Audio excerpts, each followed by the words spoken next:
One of our favorite sponsors is back with us, Sunset Lake CBD. Yeah. If you're looking for CBD that actually does what CBD is supposed to do, look no further than our friends over at Sunset Lake. Let me break it down. Break it down, Mel. They're sustainably farmed, meaning they avoid pesticides and use sustainable farming practices to preserve the land for future generations. 1. 2, farm to table. They ship the CBD products straight from their door in Vermont directly to your door wherever you're at. Now that's cool. And third party tested. They test everything with a third party to ensure quality, dosage, and safety. You got to go over and check out sunsetlakecbd.com. They have so many products. Break it down for them, Apple. Well, they've got some new stuff going on. Like they always had pre-rolls, but now they got really cool packaging for it. And you can get CBD pre-roll flights of all their flavors. You can get the heavy hitter flight that also throws in some of their Keef blunts. They have a new CBD recovery body lotion. I'm excited about that. Mm-hmm. And what was the other? The other one with arnica. The extra strength muscle rub, 3,000 milligram with 5% lidocaine. So look, Oh, yeah, if you're lidocaine. sore, this is the stuff you want to rub on your body to make those aches and pains go away. They even have CBD infused coffee, so you can have coffee without the little jitter that you get from caffeine, and you have it in the morning and you start your day off right. Your body feels lubricated. You're going to sleep good. Yeah, and also they have, if you kind of forget to reorder, they've got subscriptions. And they're giving the No Simple Road family 20% off. 20% off. Put with in the promo code NSR20 when you're checking out at sunsetlakecbd.com. You're going to get 20% off your entire order. NSR20. And don't forget those cute little gummy bears. That's right. sunsetlakecbd.com, one of our favorite sponsors, is back.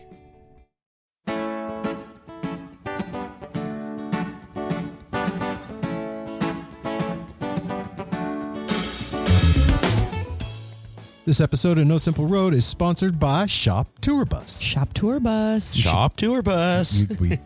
You should absolutely go over to shoptourbus.com and check out what Luke and the roadies are doing over there.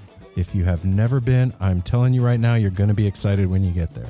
You're going to find Grateful Dead inspired merchandise. No 13-point bolts, no steal your faces over here. This is like Grateful Dead song titles told with Cryptic pictures. Yeah, like a puzzle. They are icebreakers, and they get people talking when you wear them. I have a new one that I got from you guys, trucking. I've never had so many comments on one of my Shop Tour Bus shirts. Is that trucking? Oh, one. really? That the Right colors on. and like that old Chevy with all the stuff in back. It gets people talking, and it gives you an opportunity to tell them about Grateful Dead. Yeah, and it's cool too that it's not just like, you're not just getting a shirt from these guys. You're getting a gift. A whole thing. Yeah, it's a hand-designed box with a Grateful Dead lyric on the inside of it.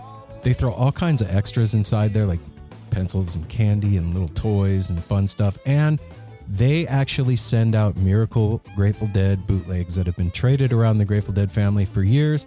So you may be one of the lucky few that Get gets a little piece of history. a little miracle in your box. So go to shoptourbus.com, and when you're checking out, put in the promo code No Simple Road. No Simple Road. One word when you're checking out, and you are going to get free shipping. And remember, you can also put in the notes at checkout if you want to send like Personalized message to a little your how do you someone. do to somebody. So Yeah. go to shoptourbus.com or at shoptourbus on Instagram.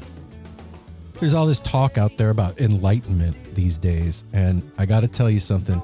There's a way easier way to get enlightened than spending 20 years on a mountaintop meditating in a cave. But That's how? right. How would I do that? You can go to Electric Fish Lights, and they will hook you up with a custom design light that will enlighten your room. That's right. So, if you don't know what I'm talking about, I am talking about lights that can be configured into anything you can pretty much imagine. A star.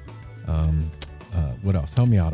They use something called IQ technology, Oh, yeah, which that's stands true. for interlocking Interlocking quadrilaterals. Quadrilaterals. And through that, they can create different shapes, and you can give them some ideas. Give them like, oh, I want a pineapple.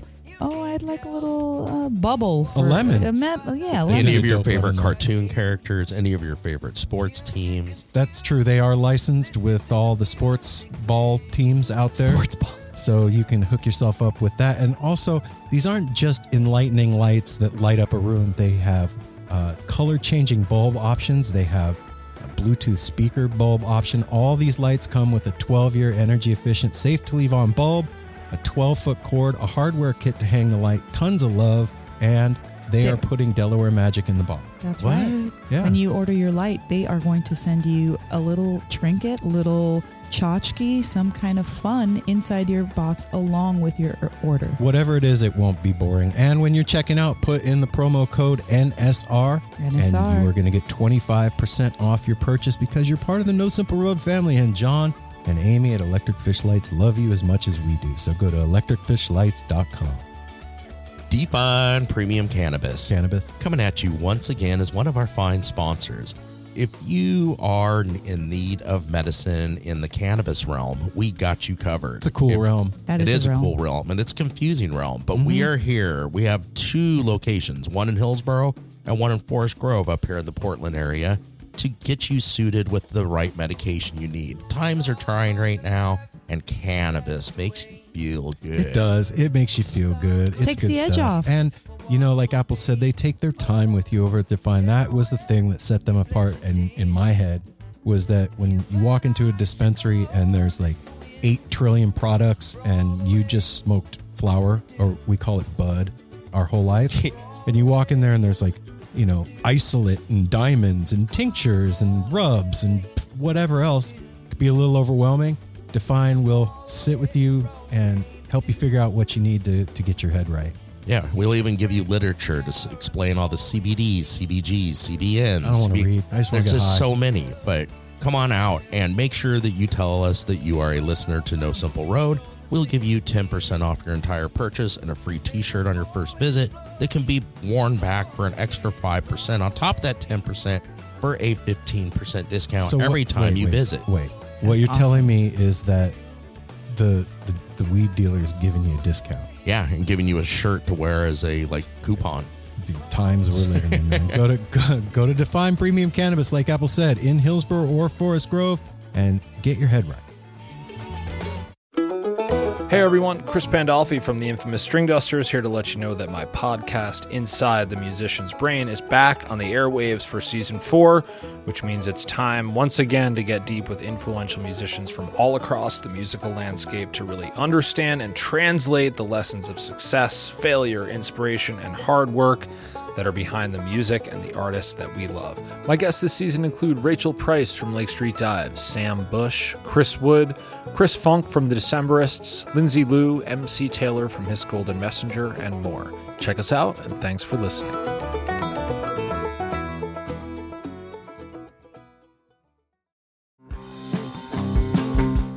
We're so excited to tell you a bit about today's sponsor, Music Masters Collective. They are a nonprofit organization that produces unique music events, providing opportunities for fans and artists to meet and collaborate in an inspired and creative atmosphere.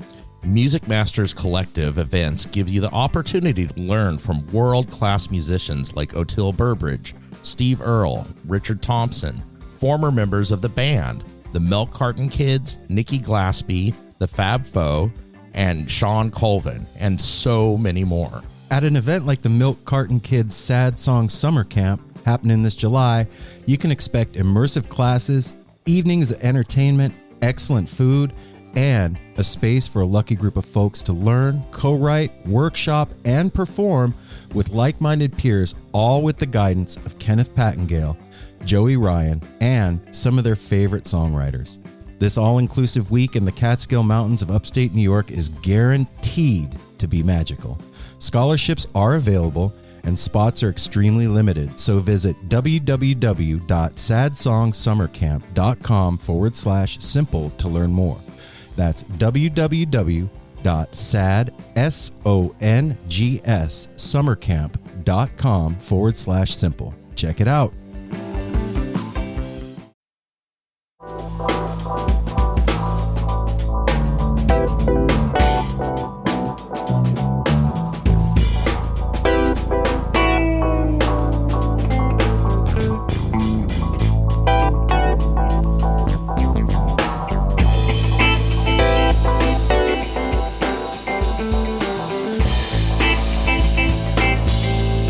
No Simple Road.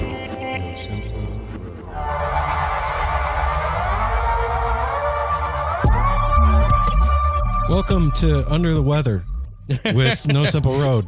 How's everybody doing? Hey now, No Simple Road family. Hey now. We're here. It's Aaron. Hey, everybody. It's Aaron and Mel. And Apple. And we are here to And entertain you. And Darwin. Don't forget about Darwin. Even when we're not feeling great. Well, speak for yourself. Well, I am speaking for myself and Apple. I'm speaking for us. Yeah. The weenus on this side of the room. Weenus. Yeah. I didn't want to join that club this time around. I'm half joining the club. I didn't fully succumb to the whatever this is. I mean, I love hanging out with you guys. I love doing the same stuff, but getting sick, I don't. Yeah, like. we can. No, that's not something I don't fun wanna to get share. sick to I'm share. glad you kind of dodged it. You there. know, I will share something fun with all of you, and that's this week's guest, What? Jamel, aka Jamal from YouTube Superstardom. Our brother Jamel is a YouTube reaction video creator. Also, just one fucking amazing human being that makes me happy just to see his face and Yep. hear his Every voice. time. The biggest sweetheart. And it's so funny. We were listening a little bit to the interview right before we started this, and my octaves go up at least 50. Your voice changes. My when you voice talk to him. changes. I truly feel like when Jamel comes on, like I'm talking to old family, and you do the same thing when you talk to your uncle or Yeah. your sister. Same voice. Yeah, it's crazy. He brings that out in me. I'm so excited to talk to him, and he's just such a sweetheart. And as you guys will hear in a few moments, he talks about his very first Grateful Dead or Dead Company Yeah. show, and Which it he was got to share with his wife, which is magical. Yeah, man. So we had Jamel on last year. Yep. And there was a lot of talk about him going to his first show, and I made myself the promise that we would get him back on after he went to his first Dead and Company Yeah. show. Wow, my voice is getting ready to go. I can feel it. And get him on the show to hear about his experience. And as usual, Jamel did not disappoint. Well, he's an us. amazing storyteller. Yeah. Well, and not only did he not disappoint, you'll hear in this, like you guys out there, the Dead and Company crew, did not disappoint him. He was so welcomed Aw. and had such an Yeah. amazing time and got it.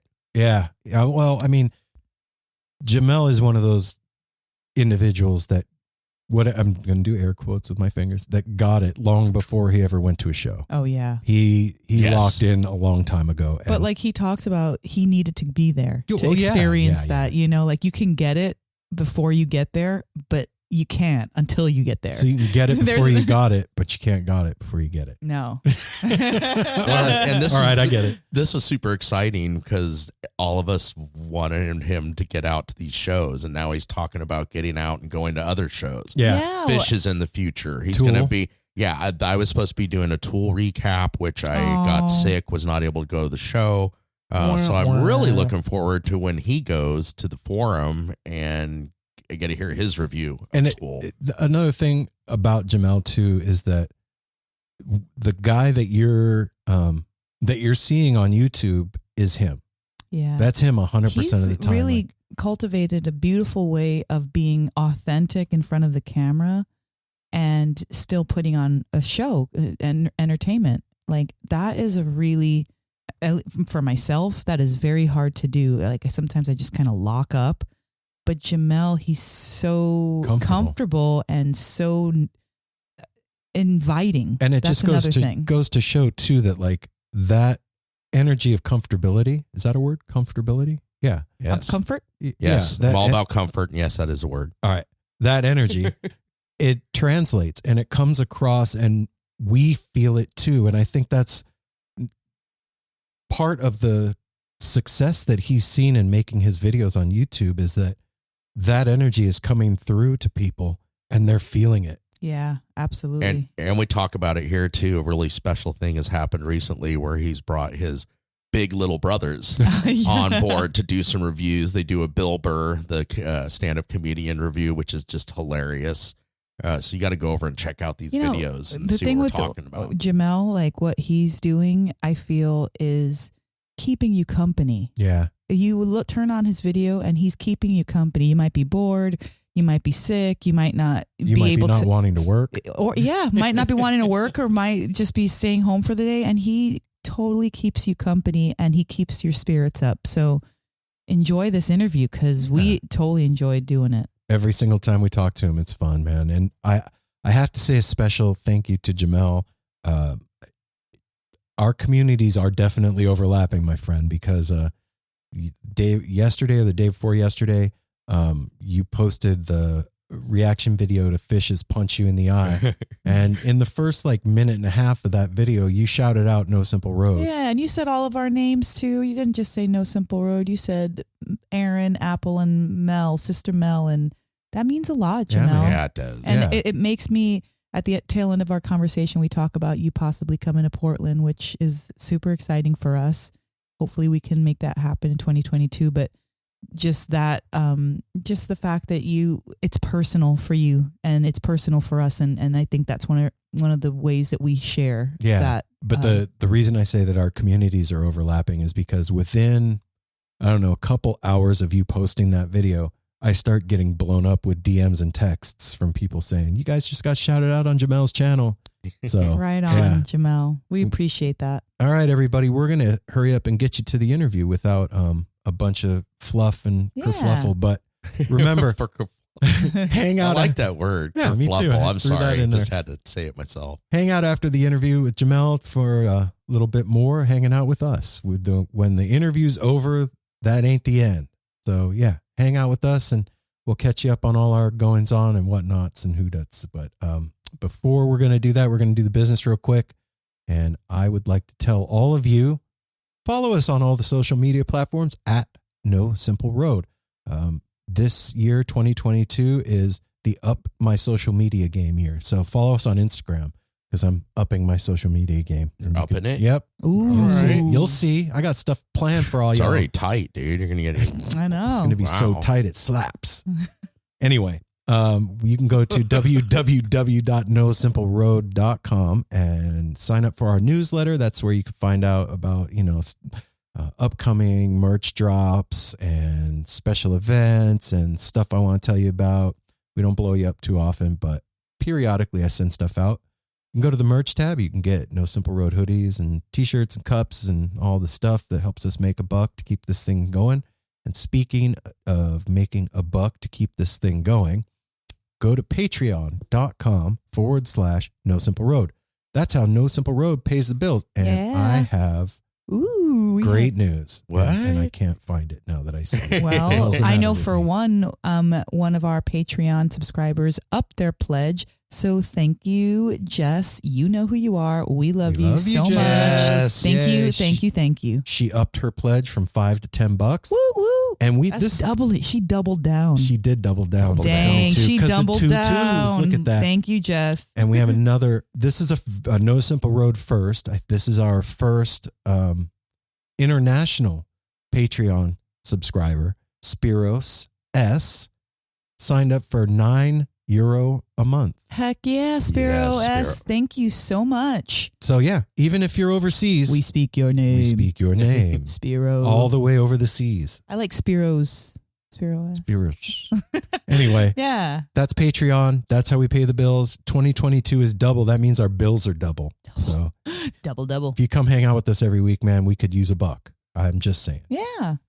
You can also do something that doesn't cost a stinking cent and go on Apple Podcast and leave us a 5-star review. We don't have We one. don't have any new ones Nope. for January. Actually, the last one we had was not a very good review, and that's the only poor review that we've gotten. So That's we'd like to fine. kind of That was our December. put another Yeah. one in the top. We want to put something that you guys appreciate. I loved your interview with Jamel. Here's a 5-star. So- Thanks for putting it out. I want to be clear. When you go on Apple Podcast, when I say leave a 5-star review, there's two things that you can do. You could just go search No Simple Road in the app, and then when we come up, you see the reviews, it says leave a review. You could just hit 5 stars and move on, or you could type a little something in there. And that's what we're talking about when we say we need a new one. So if you wouldn't mind, go over there and do that and make that 1-star review, not the last thing that was there. That'd be sweet. If somebody out there that likes us. So Do it. Yeah. anyway, Well, then the other thing too that doesn't cost a dime and is fun for you and us. fun is for the whole family. Calling that tepid line. That's right. 971-808-1524. That number again is 971-808-1524. 1524. Operators are not standing by. That is a Google Voice line. It's like an open mic night. Yeah. Do whatever you want. 3 minutes to tell your story. Whatever your story is, I don't care what your story is. I just want to hear it. It doesn't matter the topic or the subject. Just Well, we've had a couple times where we literally couldn't play it because it was You like can't lots of hear it. interference and Yeah. you couldn't hear it. So those are really the only times we don't play it, when there's kind of some weird noise that we can't get past. I will say this. If you do, or because you're gonna, when you call the tepid line, maybe don't do it with headphones or on your speaker. Oh, yeah, Do it with speaker. like the regular phone thing going on. That's my suggestion. Anyway, that's all the stuff in business and news. Stay tuned for some announcements from No Simple Road coming soon about the summer and things that we are in the works of. I know that we are going to be going to Skull and Roses Festival coming up here. Whoop-de-whoop. Most amazing. I'm actually really excited about that. Grateful Dead inspired festival out there with, some of the Phil Lesh playing that one, Dark Star Circles. Orchestra, Circles Around the Sun, the Higgs, and the list goes on and Yeah. on. So if you haven't gotten tickets for that and you're on the West Coast or you want to travel to one of the most dope Grateful Dead festivals out there, this is like the closest thing that I have experienced It's old school. to the 89 lots and, the 90s lots. This festival was it. Right on the beach in Ventura. And there'll be a link on the No Simple Road page. I haven't done that yet, but I promise you it will be up there, or you can just Google Skull and Roses Fest and get your tickets and come hang out with us. And that is the news, sports, and weather of No Simple Road. Remember, hang out with us after the interview, and we're going to get you there. So without further ado, the No Simple Road crew gives you Jamel. Melly Mel. That's right, Melly How Mel. y'all doing? We are doing good now that we see you. Yeah. Man, I feel great. Look at that room, man. You got so much stuff going on back there. People be sending you all kinds of It's stuff. growing. Yeah.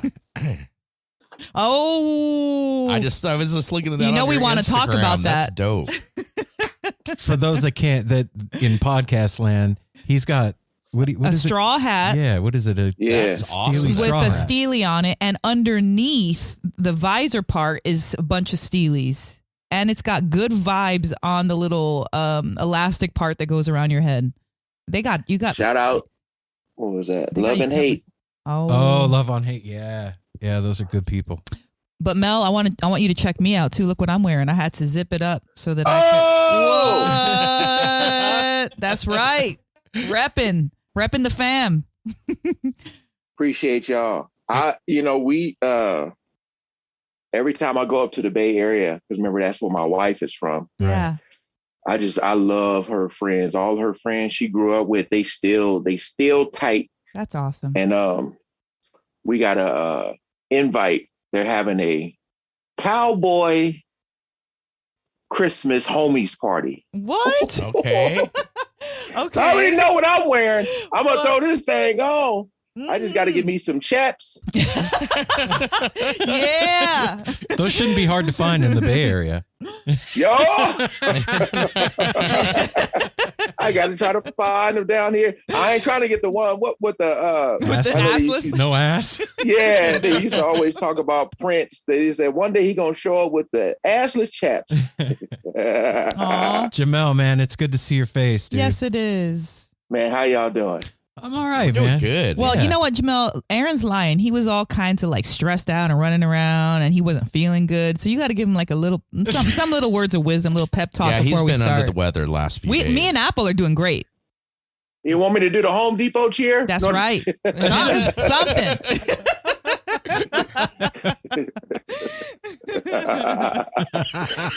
Man, No, man. You know what?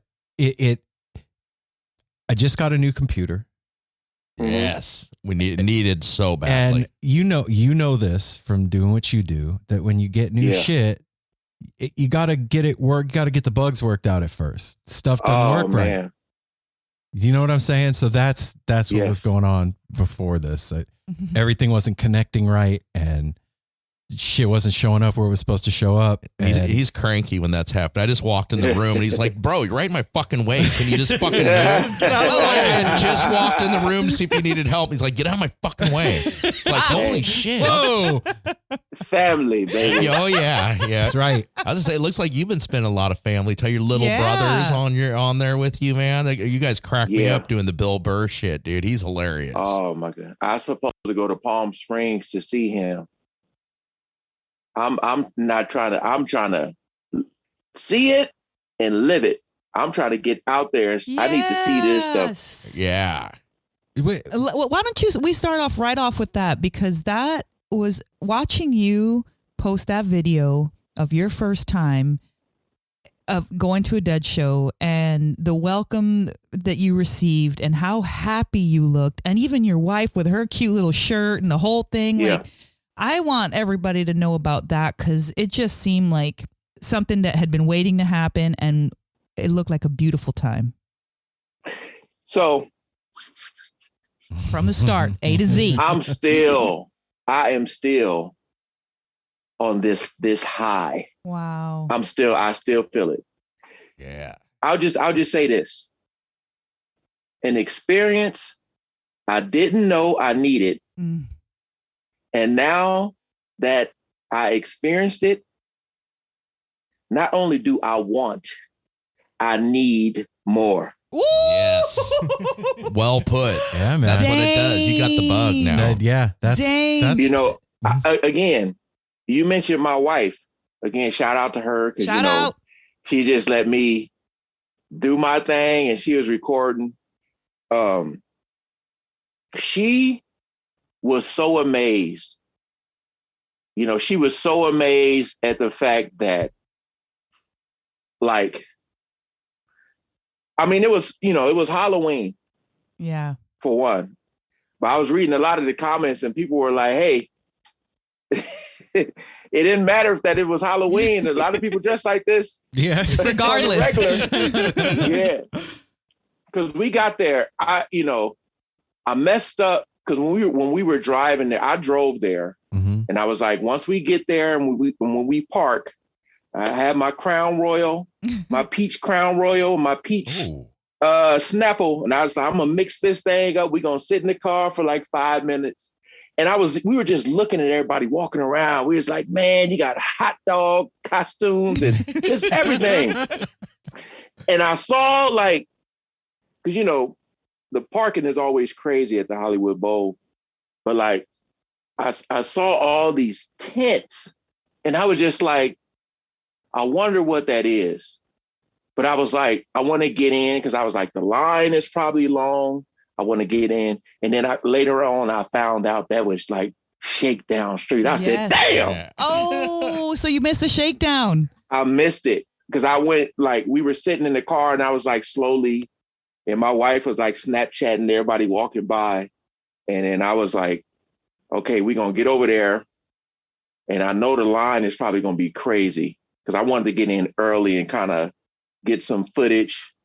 But as soon as we got out the car and I took 5 steps, literally 5 steps, 1, 2, 3, 4, 5. And all I heard was, Jamal, no way, dude. I looked at my wife, and I was like, oh, it's about to go down. Oh, because I was like, if I took 5 steps and somebody recognized me, wait till we get inside. I'm gonna tell you, I plan on going to a lot of events. I plan on going to a lot, but I could sit here in this chair with confidence and say, ain't nothing go top that. wow. For those of y'all who don't know, we're talking about Jamel's first Dead experience at the Hollywood Bowl on Halloween 2020. On Halloween. I mean, you never miss a Sunday show. Ooh, already you and know a Halloween show too at that, man. Like, man, you got a double dose, and I'm sad that you didn't get to see the shakedown, but how just walking around in the parking lot, how did it feel for you, man? That's what I'm saying. Like, like we were blown away because like we didn't know as far as restrictions. Like I didn't even know people could come in there with costumes on. Okay. You know, so when I got out the car, I was starting to, because my whole thing is like when I go to an event and I feel like I might be dancing, I have to drink something because I need my body to be numb so I don't feel the pain in my knees. Okay. You know, the next day I wake up, I'm like, where was I? But when we were walking and I saw all the people and I went like to the because I found this thing out on YouTube. Like if you do a quick video, like I'll record. Let me back up real quick. You say you were pissed off about your new equipment. One day I got my regular camera I use recording here, and I brought myself a vlogging camera. I went out and vlogged for like an hour or so, got home, video had no sound. So I feel you, brother. Oh, but, yeah. See? Okay. Yeah. So when I got there, I noticed that if I record a video that's like a minute or something like that, I'm able to post it on YouTube, even though the Wi-Fi might be horrible because the video is so short. Right. So I got there and I wanted to post that little quick video to let people know, like, hey, because I know I wasn't going to be posting. I didn't want to do no like Instagram stories or nothing like that. I wanted to save it all for YouTube. But I was like, I'm going to do this quick video to let people know just in case someone go to my channel and be like, oh, Jamal is here. You know what I mean? So this one girl, Zelma, she hit me up and she was like, oh my God, I've been watching me. She said her and her husband been watching my videos for so long. And she said she saw herself in my video, but she didn't even know. Like when I was walking by, like when we were walking in, right. Because she was like, she's seen herself. And I was like, I went on her Instagram and I seen this video of her recording herself at the concert with a black hat on. So I went in my video and just to see if I seen somebody like that. And then I saw, and as I was walking by, she had her head turned. She was doing something. Yeah. Oh, she just missed you. Yeah. But I mean, just being out there as I was recording the little quick video, I didn't even notice, but it was people behind me. And once I stopped, some girl was like, I recognized your voice. And my wife, she was just recording. And I was just like, man, like, so, when you see comments, people are like, we watch your channel, they say this, they'll say that. But like when you're actually, I said it a long time ago, I said, I need to be out there. I want to meet people. Yes. I need to be around these people. I need to really feel this experience. And seeing that, just seeing the joy, the togetherness, the happiness, getting goosebumps. The just, I told my wife, I don't care what problems, whatever you were going through was wiped out that day for that moment. You see, man, and so check this out. Like, I went to my first show, and when I left that show, I went home and decided I was going on tour and sold all my shit, bought a school bus and went on tour. I remember you saying that. And to somebody that's never been, that seems like a crazy thing to do. And I mean, that's not, it's drastic. It's not every day, but yeah. Now that you've been, do you understand why? I get it. Yeah. You want to live. You just want to live there. Yeah. Like, look at this. I mean, look at this set list they got. I'm not going to say Halloween had a lot to do with it. Okay. It did take it up a level. Yeah. But I'm not like in my 41 years, I think I only been to about maybe 4 or 5 Halloween parties. You know what I mean? But it really seemed like a party for the world. That's every show. Wow. That's every show. A party for the world. And my wife, we were we were just so confused, man. It was just so funny because like we had so many questions, so many. Because I was just comparing it to like what I've seen at the Hollywood Bowl, and the most recent was Hall Oats, right? Okay. Well, Hall Oats is dope Oh, on their yeah, own. they're fun. But- no. I'm talking about like not from a music standpoint, just from an experience standpoint. Okay. Like, okay, I remember being at Hall Oats, and we pretty much had the same seats as Hall Oats, but we were more to the right. Okay. For the dad, we were to the left. But when we walked in, there was an usher there, and she was like, "Oh, did you need help finding your seats?" And she's like, "Oh yeah, you're just right up here." And then you would look, and people would be down at the bottom, and she's like, "Oh, sorry, you guys, you can't stand on the steps, or we have to keep this area clear." we seen no ushers, we seen no security, we seen nothing. It was just like a free for all. Because my wife was like, she's like, "Wait a minute, are they not? I thought they had to keep this area clear." And I looked there, I said, "Who gonna stop them?" Yeah, exactly. Yep. Oh, they were there, boy. They were just spinning the night away. My wife, she just kept saying, "How are they not dizzy? How are they not falling?" I seen this guy, he was walking, dancing, going back to his seat, and he caught an elbow from a guy that was spinning. As soon as he spun and he walked by, boom, he hit him in the face. And the way it seemed like, it was like, "Uh-oh, is he gonna be like, hold on, dude?" He's like, all he did when he got hit, his momentum, he spent the other way and just kept going. And I said, "Oh man, it is all love here." Oh yeah. I was laughing so hard. I was having such a good time, but like just walking in, and I met this family. They were my wife was like, she was like, "All right, stay in this line, and I'm gonna see if that line is faster." I was like, "All right." And then it was a family behind me, and they were like, this was their first time there. And she was like, "Is it normally this pack?" I said, "Oh no." And I kept on saying, like, throw Halloween on top of that. And they were a real nice family. And my wife gave me a text, and she was like, "Hey, this line is moving faster."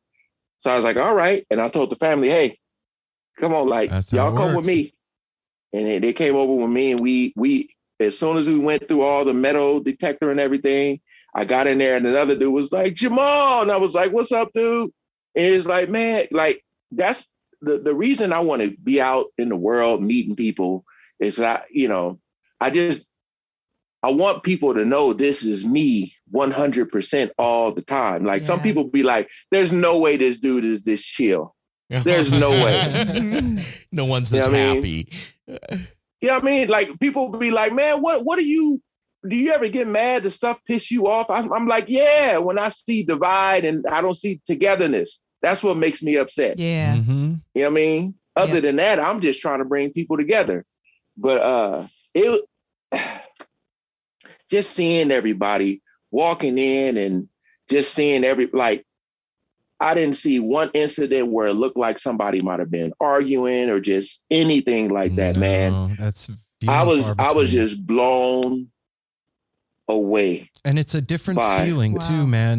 There's a different, I don't even know how to explain it. Like, you can almost taste it, and it's a thing. It's something there. And even before the show starts, you could tell something is about to happen. There's like a feeling of anticipation that I don't feel at other types of shows. That the fact that you said that, I'm gonna be laughing a lot. I'm glad. This is fucking great. We all need it, Jamel. When I was sitting down, I told my wife, I said, "You know how when you drink and all of a sudden, like, all right, I need to go to the bathroom now." I said, "Look, I'm gonna go early. I need to go to the bathroom." I said, "Can you just, like, when it starts, can you record this first song for me?" And she's like, "Okay." So I went to the bathroom, ran into a couple of people on the way. On the way back, I seen this other couple, gave them a big old hug.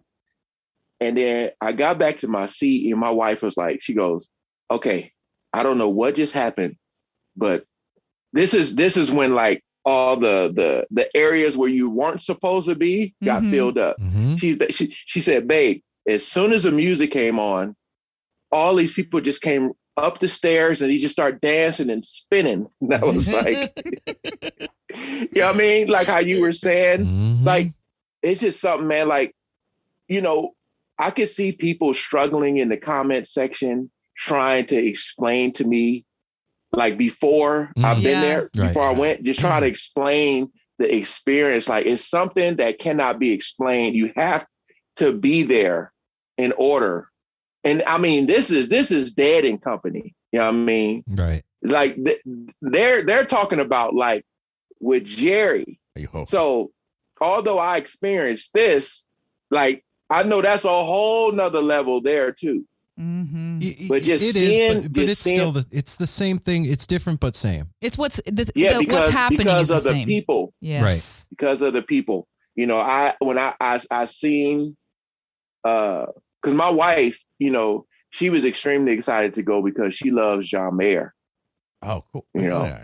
And people were like, "Hey, how come you haven't did any John Mayer reactions?" And I'm like, because my wife loves him. I know his music because of her. Right. You know what I mean? I think people sometimes forget that my wife is certain artists that she'll listen to. But a lot of people were saying that was that Halloween show was his. A lot of people were saying that they thought that was his best performance with Dead and Company, just as from everything that they've seen from him. They were saying like, especially like the what was the Morning Dew song? Yeah. Oh my goodness, man! Oh, that you got a hell of a set list. I just pulled up the set list and handed it to Aaron. Man, you got my favorite at the end, the Scarlet Begonias and Fire on the Mountain. Oh man, they was like so did amazing. Everything. It's a heck of a set list. And I mean, the Dark Star El Paso. Yeah. Eyes of the World into Drums in Space. The second set started with Althea, and the first set ended with a Terrapin Station. So, I mean, man, like they played the hits for you. Yeah. That's like a greatest hits.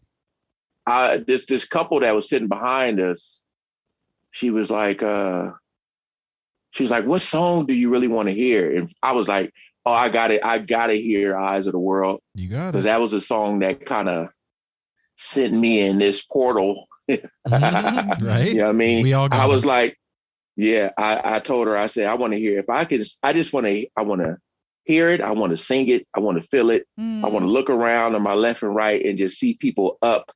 It was just, remember we talked about it last time about using the word beautiful? Mm-hmm.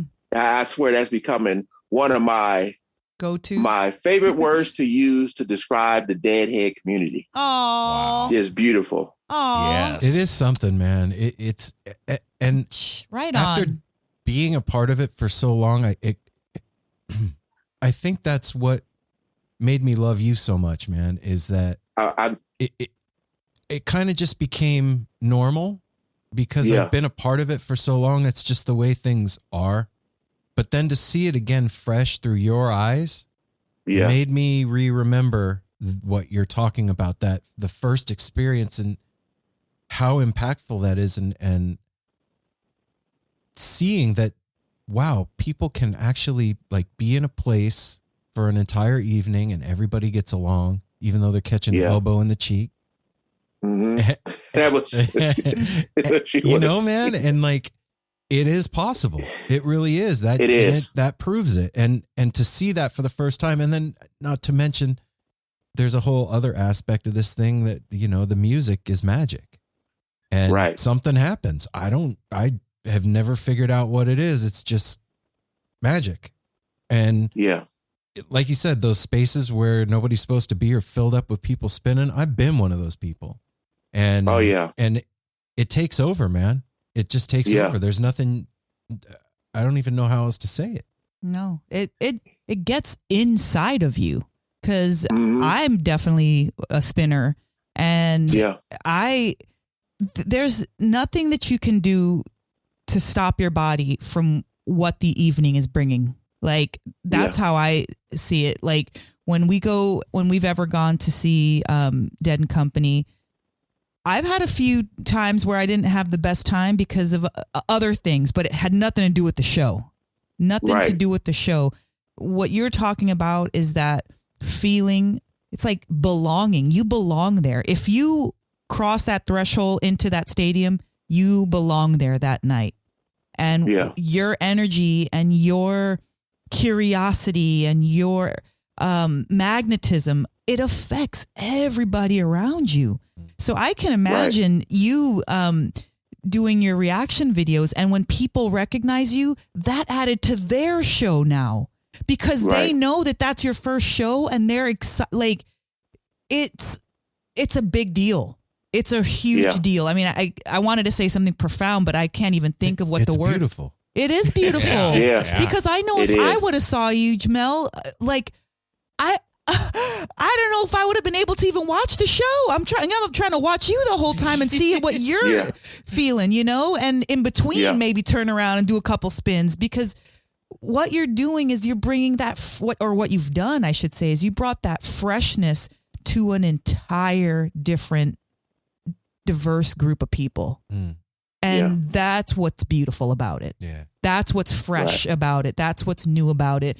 And the fact that band's over 50 years old and they're still bringing new people up and making that feeling happen without Jerry. Like, think about that. So what is it really? Everybody thought, oh, Jerry. Of course, he was incredible. He was impactful. He was one of a kind. But if that's still happening and he's long gone, what is the it that's happening? No one can seem to answer that. Got to be the people. But people just can come together and don't behave like that. Like you saw yourself, Jamel, when you're sitting in the stadium before the lights go down, right? And everybody's just kind of talking, gabbing, enjoying, you know, partners here running around. But the lights go off and that one, you know, with the little guitar. And the magic happens. Exactly. Yep. So it's the music. It's a combination. It's not just the one. It's not just the music. It's not just the people. It's the combination. The thing. It's the alchemy of both of them. Yeah. Was it? So where else? Definitely. In the world nowadays, where else, like you said, one of the first things you said is, where else does security stand down? They've learned over the years. We see security at show trying to wrangle the cats. All they do is mess with them, because everybody's pranksters. They like to tell jokes. They like to mess with they know it's safe. There's nothing going to happen. They can stand down and everything's going to be fine. That's the key word, safe. Because, you know, I used to be a usher. I working at the Staples Center, and like the number one thing fire marshal used to tell us, or tell management, make sure the aisles are clear, stuff like that. And when I saw that, because my wife was like, everybody just came up and they just started dancing. And when I noticed no one was around, I said, it's probably because they know no one's going to do anything. Everybody's just here to have a good time. And you know, as the night progressed, you could literally, you could see that. And my wife started to understand, like I'm still learning, but I found myself teaching her. And that's the whole thing. I think what it's about is, like, whatever you learn, you try to pass that knowledge down so people can understand. Yes. And that goes for anything in the world. You know, the more we can understand each other, the better more we can be around each other. That's all it takes. Yes. A lot of people just aren't willing. And I found, I noticed that with me, as far as just being willing to actually go to the live show, to actually be there, to really embody this spirit of the band, so I can really understand, or at least try to understand, what everyone's been trying to tell me. And that's when I was there, I was just, oh my goodness. Like, I found myself getting goosebumps. I found myself daydreaming, lost in the moment, just looking around. And I was like, man, I wish I could be here every day. Do I have to leave? Yes. Oh. Yeah. What? Okay. So toward the end of the show, you got that encore, it's jamming, lights turn up. What'd you think? Like, what was your reaction? What was your behavior like even? I'm still as I sit here, I'm still feeling it. Yeah. I am still, it's a feeling that I think will never go away. It doesn't. If I go again, all it's going to do is heighten it. I don't, all I know is that. What is a city without its music? The legacy of the New York Philharmonic is incredible. Nearly 2 centuries of history. That's a lot of music and a lot of stories. I was sitting on stage for the very first time thinking, I can't quite believe this is happening. Join me, Jamie Bernstein, as we explore the history of the New York Philharmonic. It's the NY Phil story made in New York, a podcast about a city, its people, and their orchestra. Listen wherever you get podcasts. I just feel like we went to the Bay Area and I was like, hey, I heard there's like this Grateful Dead museum. Can we go there? I need more. I need something. They said there's this tour you can do. There's a house you can see. All right. The 710 it's Ashbury Street. Yeah. I said, there's love on hate. I said, we have to go there. I said, we were up there for Thanksgiving. I'm like, cool, happy. Hello, family. Everything's over. All right. Can we go? Let's get it I gotta going. get my groove on now. You know what I mean? I was like, I need more. Even just going down there and seeing people like, I'm like, man, I'm from South Central LA. People driving down a car, blasting like NWA, whatever. I seen this dude was driving by. He had a what's that car? That little small car start with an F, a Fiat. A Fiat. Yeah. He had a Fiat with his windows down, blasting some Grateful Dead. I was like, man, it was just crazy just to be down there. So like, it's a feeling that I think will never go away. Every day I just say like, what more can I do? How can I become a better person? How can I help someone realize the potential of becoming a better person? You know, you can't change anyone that don't want to change themselves. So all you can do is try to guide them in the right direction. I'm just like, who else can I guide? That's why I've been like, you know what? I'm about to go. I want to spend more time with my brothers. I'm about to go here and get them on this channel. And I want them to do these reactions with me. I'm like, dude, go in the comment section. All right. Y'all still live in LA, in the hood, but go in the comment section to see the love that people have for y'all. You know what I mean? When you see that, you feel it, spread it. That's all it's about, man. Wow. It's crazy. Mel, go ahead. Check this out, man. What we're talking about right now, you don't hear people talk about experiences like this very often in today's world. The only time that you hear people talk about this outside of this community that we're in is when they're going to church. Yes. Right? Spreading love, helping the community. Right. When have you ever heard somebody go to a rock concert and come out saying, I just want to make the world a better place? Yeah. That's nuts, dude. Or work. Come home from work and be like, I want to make the world a better place. It doesn't happen. And so it really goes to show that there's something shaking on Shakedown Street. Yeah. There is something going on. Definitely. One of the first things you want to do, like Aaron, when after he saw his first show, it took him a little over a year to get me. He was just on my ass. Like, dude, you don't understand. You need to go. You need to go. Yeah. And once you go, I'm sure you have that feel like you think of people. You want to tell all your friends. You want everybody to experience that, and you want to go experience it with them. Listening to you, like we've seen Dead and Company quite a few times to the point where we're like, they're not giving us any love up here in the Pacific Northwest. Do we really want to travel?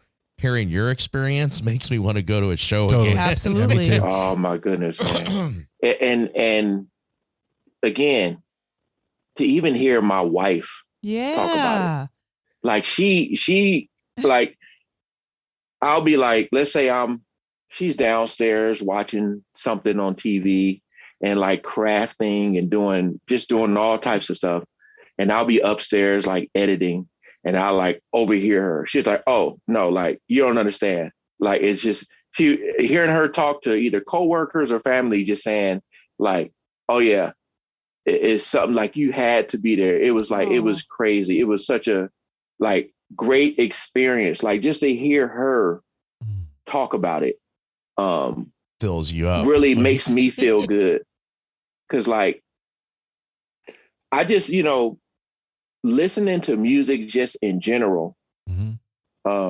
I have, as I gotten older, like I said, younger, I would want to listen to music I could dance to. Right. Or you might want to play around and say, like, what song can I freestyle, rap, whatever. Yes. Now for me, it's just all about the message and how it's going to affect me.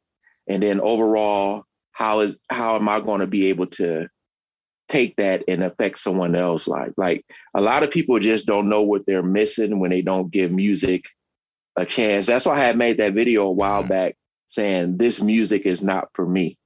You know what I mean? Because you say judge it. You don't want to judge a book by its cover. It's like it's bigger than that, man. Some people just really don't give music a chance because they feel they don't relate.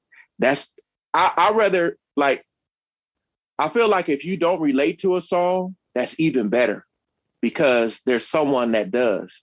Now you can understand their story. Wow. You know what I mean? Right. Which overall will bring people together. That's what I'm saying. Like, when I talked about listening to Tool. Yeah. You know what I mean? D Messages. They're going to be here in Anaheim. I'm going to that. What? Oh, you better get ready, man. Jamel, that's a whole different head, but it's wow. I can't wait to see You're that. going to be in for that. That one's a shock. I went to the very last one before they locked down for COVID, and me and Ryder, Aaron's nephew, were going to the very first one back of this tour in Eugene on January 10th. I can't wait. Wow. I want to switch it just a little bit because I saw your reaction for Fish. And Jamel, let me tell you something. That's where we were on Halloween. That's where we were at Halloween. We were in Vegas for the Fish shows in Halloween.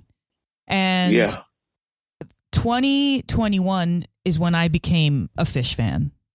Yeah. We saw them in 2020. We saw them in 2020? We saw them in 2018. And I had a blast, and it was incredible, and it was life-changing. It was. But 2021 really made me become a fan of them because of things that you're saying, the message, how it makes me feel. And like you were saying, you'll never forget this. When you hear a certain thing and it opens your heart in a certain way, every time you hear that song, your heart gets opened up in that way, and it feels like nothing else. You can't top it.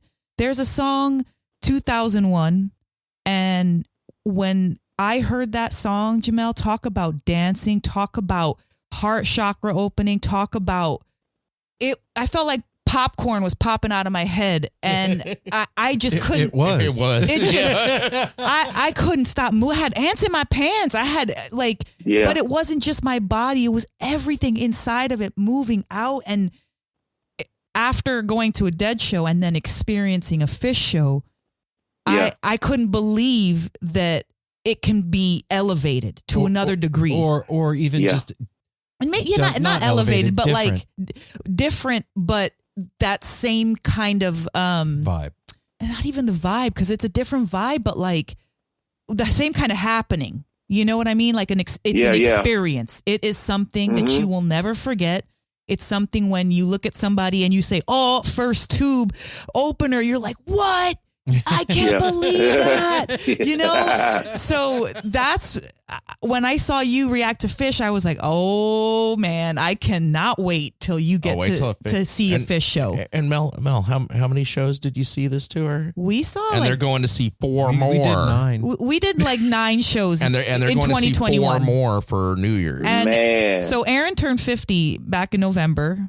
Yeah, happy belated, brother. Thank you, man. And I had this whole idea because of how impactful Fish was to me this year and to Aaron. I decided to do like some, secret little stuff and try to, go behind his back and make this 50th birthday epic. So while we were in Vegas, I bought the tickets to Fish for New Year's. I bought a 4-day run for both of us to go. And then on the way home, I bought our plane tickets to go to New York to see Fish. And the whole time I'm like working, like, what am I going to do for Aaron? How am I going to present this? I need it to be big. I need it to be special, you know? And, so what I did was look at his face. Just look at his face listening to you. So, go ahead. So I went through and I looked at all of Fish's albums, and because Fish does covers also. So I went through and I wrote down all of their original music, and I was like, okay. So then I was at work one day and I've got this huge list of umpteen songs, and I start making a poem. I start writing and using all the song titles as my material. And then, you know, I love collaging. I love doing stuff like that. So I went through and I made him a birthday card. Wait, hold on. Let me interrupt 1 second because she's out of town down visiting her grandbaby in LA. Yep. And she texts me and she goes, Apple, I emailed you something. Can you print it out so when I get home, I can make a collage? No idea what she's sending me. I pull this thing up with all of these lyrics worked into it. It's the most heartfelt. I was in tears reading it, blowing it up to print it out for her to cut everything out of. I told her when I didn't say anything to her until she got home. I was like, I got that printed out, or come look at it. I didn't know what size you want. I was like, that's fucking amazing. Where did you get that? She's like, I made that in my spare time. Like I pulled that together. I did. I thought it was something she found somewhere or something, and then like maybe put her. She did the whole fucking thing. Yeah, amazing. It was on my lunch break for like two days in a row, and I just worked it, and then I was like, okay. And on the other side, I printed out the tickets to the show and I made it real big and the airline tickets, and I put it on the card. And for his birthday, I had a good friend of ours come and play for his birthday. We did like a little porch session, we had, a little party. It was fantastic. Little Fish memorabilia all over the place. And after that, I handed him his card, and he's like, I said, this is your birthday present, but it's on both sides of the card. And so he's like, okay. And there's like, maybe there was like 20 of us, maybe 15 of us there. And he starts to read it like quietly. He's like, wait, am I supposed to read this out loud? I was like, yeah, read it out loud. And he starts reading it, and about 3 or 4 lines down, he's choked up, and right then and there, I just, the thing is I never realized for me how important music would become in my life. Right. It was always important growing up. It really was, but I didn't realize how important and how big of a space it would take up in my life. And to have that with your partner, especially almost 5 years into this show, where maybe the first year wasn't necessarily all about music, but as it went further on, it got to be more and more and more about music. And now, Jamel, I think about music and I feel like it's like my baby. Like if somebody were to take that away, I would be devastated. I'd be crushed. Anytime you talk to anybody, bring up music and they get a light up, their face lights up, talking about their favorite band. So what better to celebrate 50 years and to celebrate my husband who brought this amazing, show to life than to do something that we both enjoy. And your guys' 24th anniversary. Yeah, we had our 24th. How about that? Yeah, man. Congratulations. Thank you. Thank you. How about that one? So yeah, man, and to boot, she was so worried about. This dude is not easy to surprise because he's very attentive and very aware in everybody's business. Yeah, it's a nice way of saying. He's saying he's nosy. If somebody's over talking away from, like, what are you guys talking about? She was able. We weren't sure. Clue. He's like, I had no clue, and she was still like, are you sure? Are you just saying that? He was genuinely. No, man, I had. We believed it when your reaction to everything, because he can see the credit, he can see the statements and stuff. She was like, all he has to do is look, and he's gonna know. He had no idea. I'll tell you what, Jamel, this is something like, I don't know if it's because of turning 50 or what, but like as it was coming up, these guys are like, what do you want us to do for you for your birthday? And you know how people are like, I don't want y'all to do nothing, man. It's fine. You don't need to make a big deal. And I told Mel, I was like, at this point, I don't, all the material shit is secondary. Like we have everything. I have everything I need. Yeah. I don't want for anything. Like I'm super blessed, man. At this point in my life, I want experiences. I want experiences that I'm going to remember and that are going to fill my heart up. And that's what I'm looking for, and it all goes back to what we're talking about. It goes right back to that first show and that feeling that you had sitting in the Hollywood Bowl, man, like that, it does not go away. If anything, it only grows over time. With every show that you go to, there's another experience that you've had that adds to the, you're like compounds the love that you have for the thing. And I don't know, man, that just seeing your face right now. And like, I know what you mean about like, I want more. If I go out of town, I want to go to the bar that's Grateful Dead themed. If I, you know what I'm saying? Like it's home. It's searching for it. Yeah. And I had something going on because Fish was right down at the Forum, and I missed that show.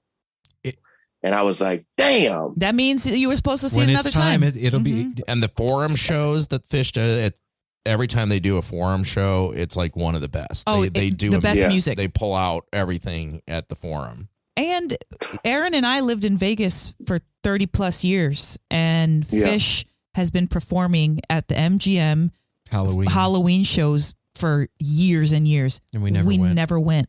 It wasn't even on our radar back then. And so we were flying back home, and we go to the Brooklyn Bowl to be in a part of a podcast. It's part of our podcast network for Fish, our current favorite band. Now we're going to see Fish, and it just, sometimes in life you have to pinch yourself and be like, is this freaking real right now? Is what's happening? Is anybody seeing this? Jamel, did they have the trampoline? No trampoline. Not this time. Not this time. time. That's a certain song. Yeah, that's one that's song. Yem. Yeah. Did going to this show change your plans as far as your YouTube channel are concerned at all? Did it change how you approach what you're doing? I'm just trying to it's like I want to do more. You know what I mean? Like I know it's like I'm listening to music, but like I don't know. I was talking to my wife about it. I was like, man, like, cause when you build a certain audience, everybody expects like you to just keep pushing out music reactions, music react. I just feel like, and I know that I have more to offer to the channel, whether it's going out and just, I don't know, like, I think the ultimate goal for me would be like how I met Christopher Cross. Oh, you know what I mean? How did that happen? I don't know about that. Oh yeah, I went, we just kind of, I guess we just recently found out about the Grove of Anaheim. It's more of a like little intimate setting, but we saw Christopher Cross there. And it was such a great show. And I actually went back by the tour bus and shook his hand, gave him a hug, and we talked and everything. And he was telling me how he was showing Michael McDonald my reactions and stuff like that. My gosh. And that just, wow. I was just like, man, I was just blown away because I did a video, me and my wife, a little question answer video a while back. And at the time, my sister had asked if it's anybody you would like to meet, dead or alive. And I said, I want to meet Christopher Cross, Michael McDonald, and Joe from the band Ambrosia. You guys know Ambrosia? Yeah. Oh yeah. Yeah, I've been talking to him and his wife, and they're going to have a show out here kind of close to our house, and we're going to that. So, I mean, Wow. To answer your question, like, yeah, I'm kind of stuck. Not saying that I don't want to do music reactions. I want to do more. I want to actually, I wish I had a way to just sit down and like interview and talk to people, like how y'all talking to me. Not necessarily like a podcast, but like I guess kind of like a talk but show, like just kinda? going. Yeah, like even if it was me, like I gotta be able to get my butt on a plane, but if I would even fly out just to interview people and just get some backstories on how songs were started, you know, just stuff like that. I feel like that's kind of in the area. Like I don't know what my calling is. I just know it has to do something with uniting. That's all I know. Jamel, we got an extra chair up in here if you want to come down and be our fourth. I mean, I'm just saying. Hold on now.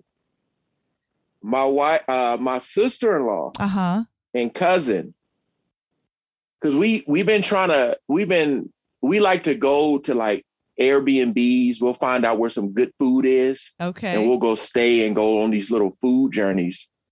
But they want to go to the Nike store in Portland. It's 10 minutes from our house, man. Yep. Yeah. And I said, if we go there, I said, the whole family's coming to the house. We're going to sit down and have a meal. We can usually get passes too through one of our works. Yeah.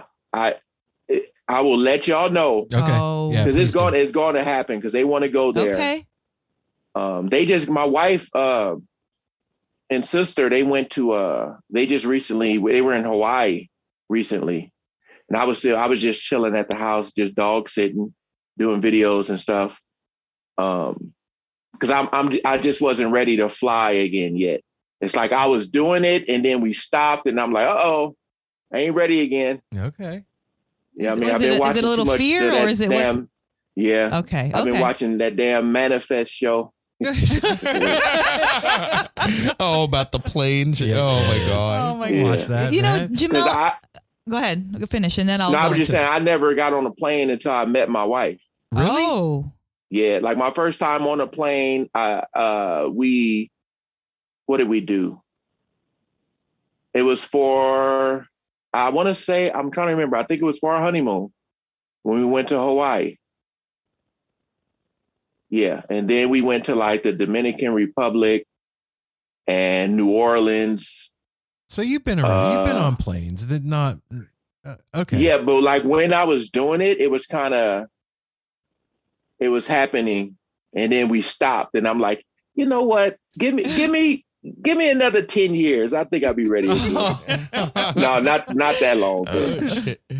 But what I wanted to say is, I really feel what you're talking about as far as like wanting to offer more or wanting to do more or feeling like there's more to what we are already doing. And not to say I love what we're doing. I'm very proud of it as a collective, you know, looking back at everything that we've done, but we're not looking back. We're always going forward, you know, as a species, as a couple, as humans, as family, we're always going forward. And so what we are doing is we're creating this like historical compilation of music, like interviews and conversations that honestly, like if you go to Rolling Stone, you're not going to find a conversation like the way that we have. We pull things out of people that, because there's three of us and just because we don't have like this hard line questioning and stuff like that. There's a lot of like relaxing and, you know, free flow, you know? Yeah. And so I'm proud of all that. But then there's what else or what further can we bring? What more can we do? I think that's what 2022 is for you, Jamel, and for us too, is that, you know, what can we do more? And it's born out of that experience too, because you feel that feeling and then you want other people to feel that thing too. Yeah. And that right there. Yeah. I want other people to feel what I'm feeling. And I'm just trying to figure out, how do I go about? Yes. Mm-hmm. Yeah. Yes. Go ahead, brother. Yes. No, so I want to get back to your show, because I'm endlessly curious about people's first experiences at shows. So you had a little bit of a heads up as far as like first set break, second set. Mhm. You knew that was going to happen, right? No, Oh. no, I didn't, again, I didn't even, I don't know if this is the right word to use. I just went in there naked.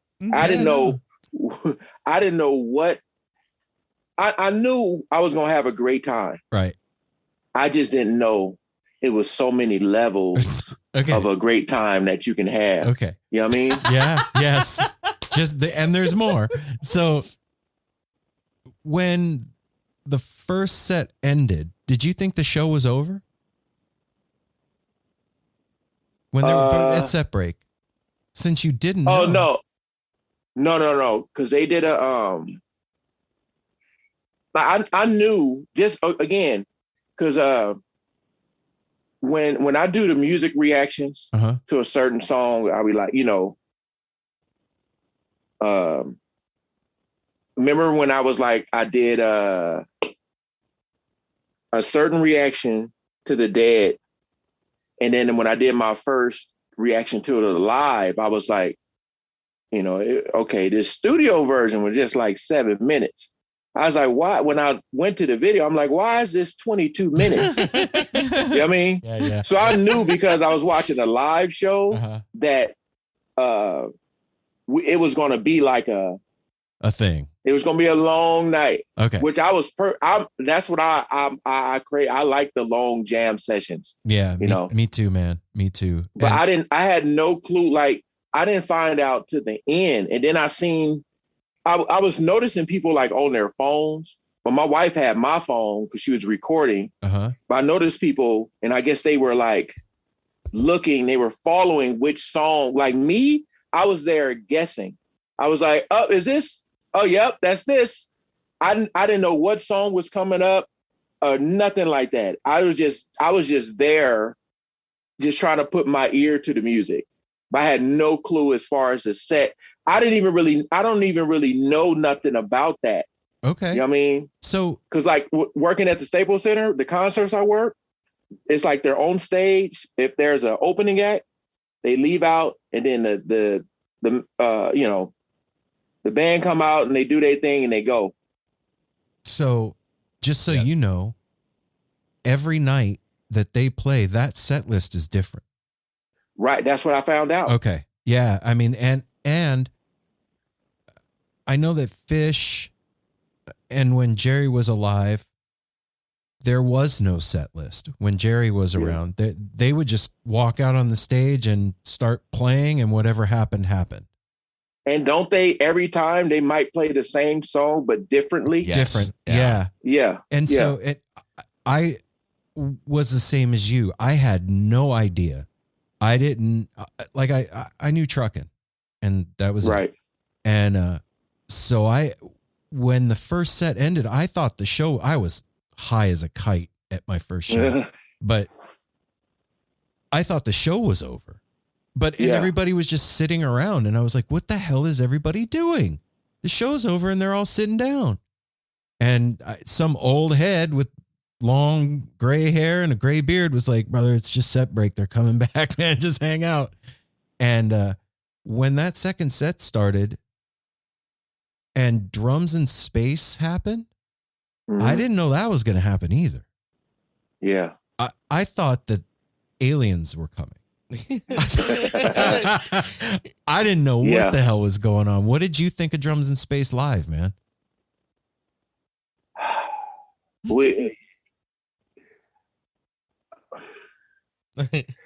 I said something to my wife. I was like, this is like I think I might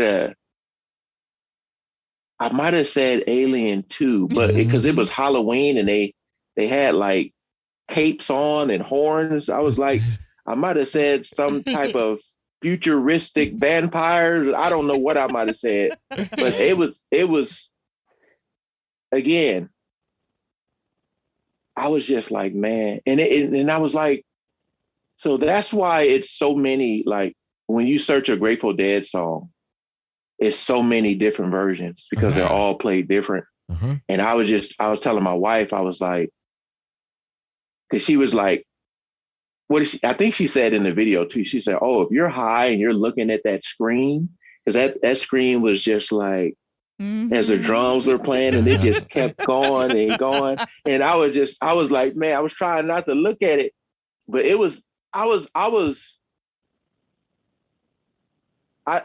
like I said, I knew it was going to be great. I just didn't know how pleasantly surprised I was going to be. Just the combination of the music and the people, you know, just like, man, I was just looking and it's just that don't. I'm like, what is that? Is that what do you call it things? It looked like he had what's that, you know, that commercial the thing you put on the step and it just keeps rolling over Yeah. I was like, what is this? He got his drumsticks and he's hitting it and it made this noise. I'm like, what is this, it's man? What I was literally looking at the stage like, what is happening right now? Yeah, they have so many things that they play up there. It's all everything that you're saying is everything that everybody that's ever gone to a show has said. No, I was gonna say the other question I have because this part, so you get the second set and everything. Been to a lot of shows, like all of us, a lot of concerts in my life. Nowhere do they smoke more weed in the crowd than they do a Grateful Dead show. There's sometimes when the smoke drifting, it's hard to get a breath of oxygen because the smoke is so heavy. So like, even if you're not a smoker, you end up with this contact high because it's just in your face the entire time. I'm just wondering if you felt any effect of that at all too, because that's very common. Surprisingly, I smelt it more and seen it more at Hall Oats. Oh shit! What? Yeah. Well, now really? this might have just been my section, like the section I was in, right? Because remember, we were that walkway you have. We were up that, and we were in the first row. Right there, because I was like, I like that row because I can put my feet up when I need to stretch and all that type of stuff. But there were people smoking a lot. You can see it, but in my section, because below me, everybody was spinning. It's like they didn't have time to smoke. Just smoke. You know what I mean? Because it would have looked like a damn what do you call that movie? Twister? Yeah. They were doing something else, Jamel. They were doing something else. Yeah. That's what I'm saying. I don't think they had any Mary Jane.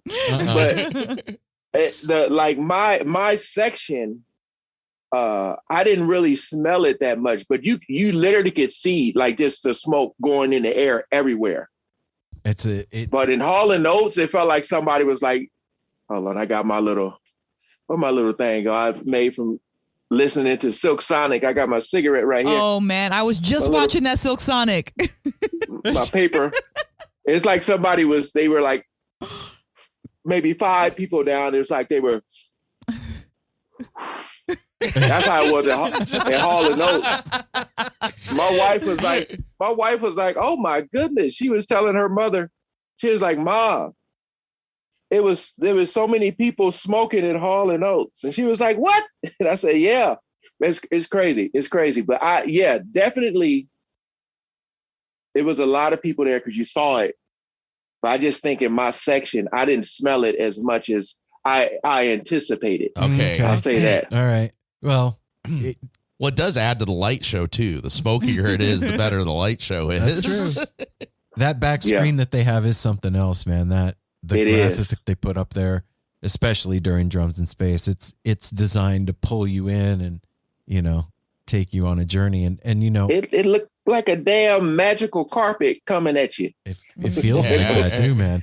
And as you go to more shows too, man, one of the things that I love about going to Dead shows is that because the catalog is so rich of music, and if you go back and you look at the songs that were played at the shows that you've been to, you can see like a story that's told throughout the night by the way that the songs are played. Right. You know, like it's kind of like do you know who Joseph Campbell is?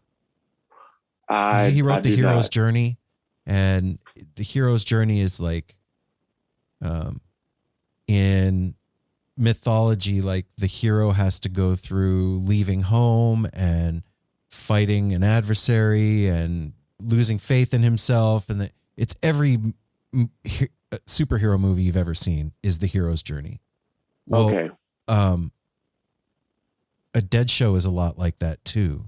In a lot of ways, when you go back and you look over the set list, you could see like the story arc happen, and always ending with, well, like your show was Morning Dew and Not Fade Away.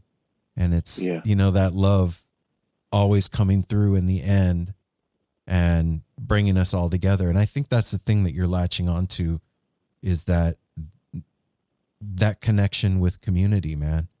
And wanting to spread that love out there. That's it.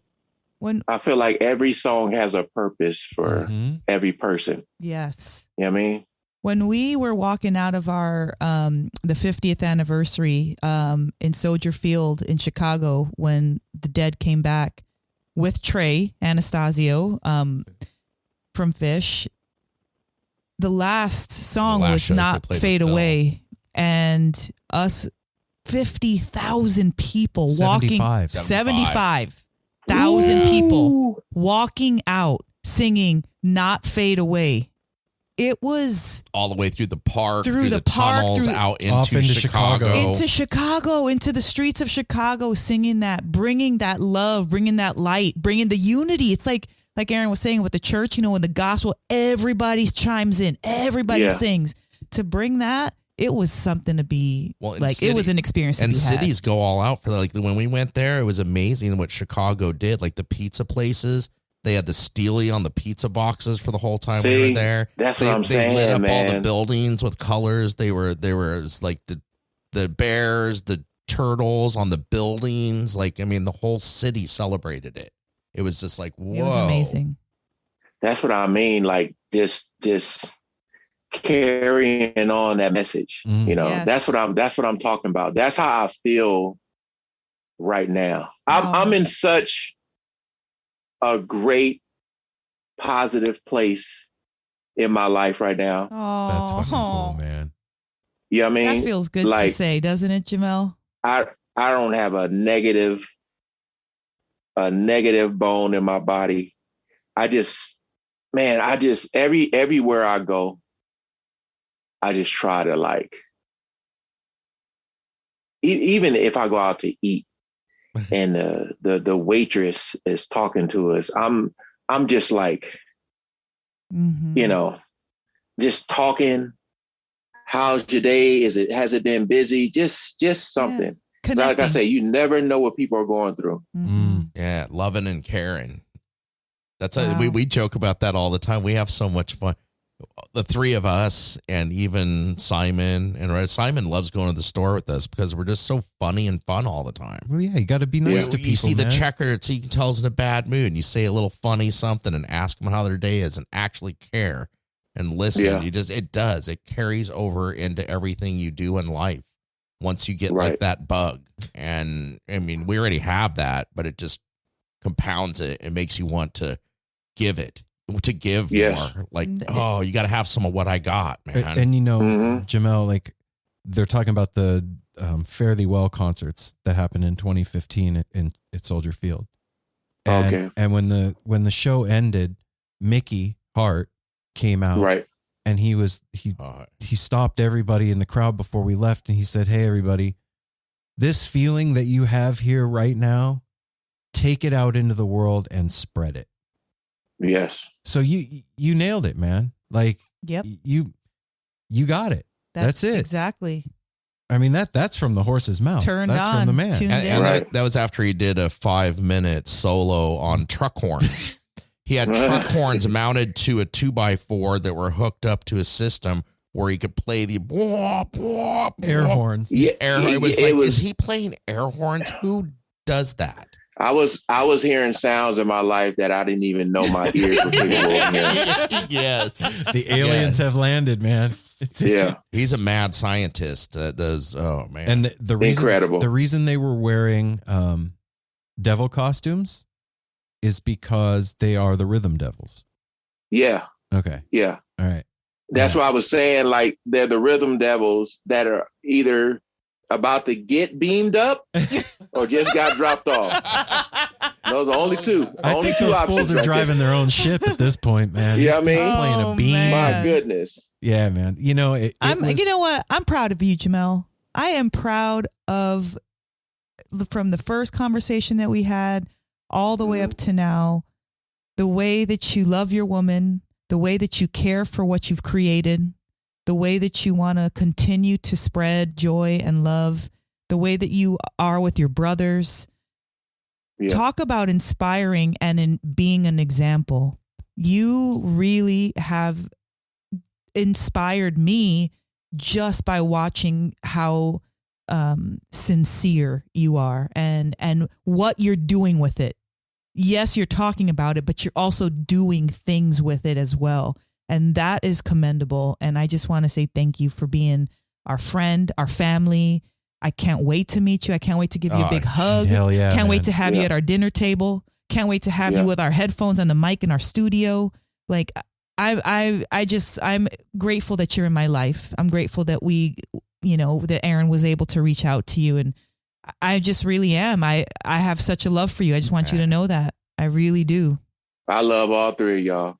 You too. Right on. I can say that. I can say that with all my heart. Aw. And like Yeah, you're man. talking It's about true. taking a trip here to come see the Nike store. I love that for the Nike store because this Yeah. is Nike country, It definitely. is Nike Town. But you let us know, and we'll definitely plan some stuff with and around that. And if you like everything. food, this is the guy to find the dope restaurants up here, man. Yeah. Okay. This guy right here I'm will hook you constantly looking at menus, top 10 lists, what's hot and new, all that. Yeah, we're big foodies, and my sister-in-law and my cousin are sneakerheads. They love shoes. Mhm. You know. I love my Nikes. Got my purples on right now. All right, look at them. Is that the Jordan 1? Yeah, Air Force yeah, One. custom order because you can go on and design them like on the site, your own colors. One of my coworkers got these for me because he knows I love purple. Yeah, I got pink and black ones. I got red and black ones. I'm getting ready to order some green and black ones for my Eagles I colors. just don't get it. Yeah, Aaron doesn't get it all. He likes his shoes too, but he's not like well, it's funny up here because we're on the west side of the Willamette River. That's Nike country because that's where Nike is. Yeah. On the east side is where Adidas headquarters is. So there's a There's rivalry beef. up Oh yeah, here you can't of like perpetrate. Adidas. You wear one or the other. That's You can't have both. I might have to get this silly ass tattoo I got when I was 17 removed then for my Adidas sign on there. Remember? Oh yeah. shit. If you try to walk into a Nike store with Adidas stuff get on, stinked. they take you out. Like so Nike store and Adidas. With bullets? No, well, You mean take you out?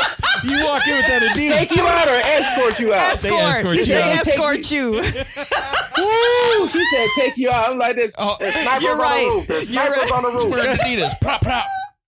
No, but they do. If you go into the employee store and you have Adidas and you're in a Nike store, you cannot go in. Sorry, turn back I'll around. ask you to leave. Yes, they will. Be wearing some Nike It's socks. serious. I like your both Adidas shoes? Adidas and Nike both make dope shit. I mean, nobody makes tracksuits like Adidas. Adidas Oh yeah, wins. I'm Yeah. sporting my with their Adidas right tracksuits. now. Yeah. So, Shout out to Run DMC. That's right.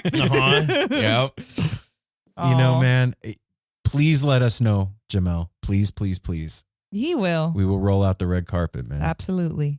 They're ready. They're ready. It's just me being able to get on that plane. It's a short ride too. Yeah, it's a 2 like hour. Hour and a half. Yeah. Well, depending on what you like and everything. I mean, the awesome time to come up here is usually around springtime when it starts good. When everything right now, going into winter, it's cold, rainy, but springtime is that's when all the gardens open back up and the zoo and that's when there's a lot more to do when you come here in the springtime. And also, man, this coming year, I don't know what is on the tour schedule for Dead and Company and Fish, but if Fish plays a West Coast show and they happen to play in LA, I'd love to take you to a Fish show, man. Oh man, I'm not gonna miss this next one. Okay. Oh no. Okay. All right, man. We got dates. Could you imagine if we did? Because we keep talking about going with their daughter Sydney and her husband Adam. Because my daughter lives in LA. Going with them to a Fish show as well, and like a whole family affair. Yeah, man. Let's bring the whole family. Yeah, I definitely. I gotta. I think I might take one or maybe both. I gotta see, because I don't think my wife is going to go with me to go and see Tool. Because I'm going. Even if it's just me and my shadow, we going. I ain't gonna miss that. I ain't supposed to see. I think REO Speedwagon is first. Oh shit!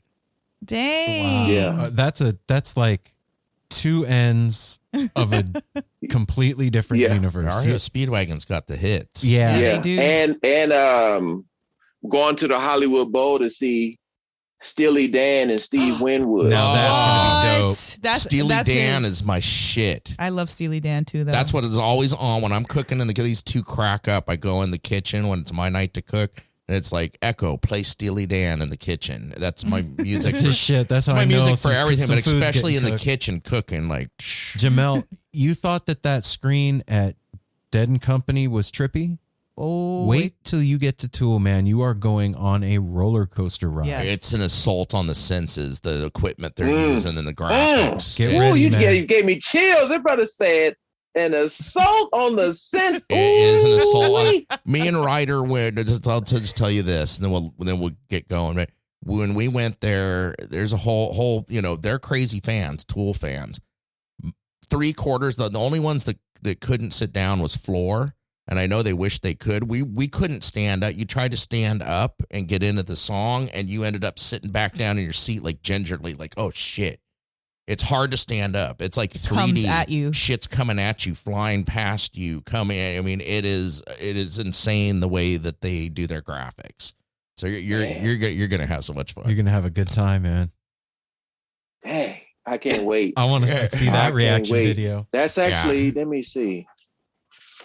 I wrote it down. It's got to be like middle of January, because January 18th. Okay, yeah, 8 days after. They open up here on they start the tour off again where they left off the 10th. Okay, so the REO Speedwagon is January 14th in Anaheim, and then Tool is playing at the Anaheim Pond where the Mighty Ducks play. Yeah. So we went and we seen also at the Grove of Anaheim, Music Soul Child. Oh. You know Music Soul Child? No. The one that sings that song, Buddy, the R&B artist. Come on, help us out. So many things I tried to tell you. That guy, y'all would know if we heard. He got his good, like his catalog. He got some hits, man. He got some hits, and we were super excited to see him. If you heard his music, you'd be like, "Oh, okay."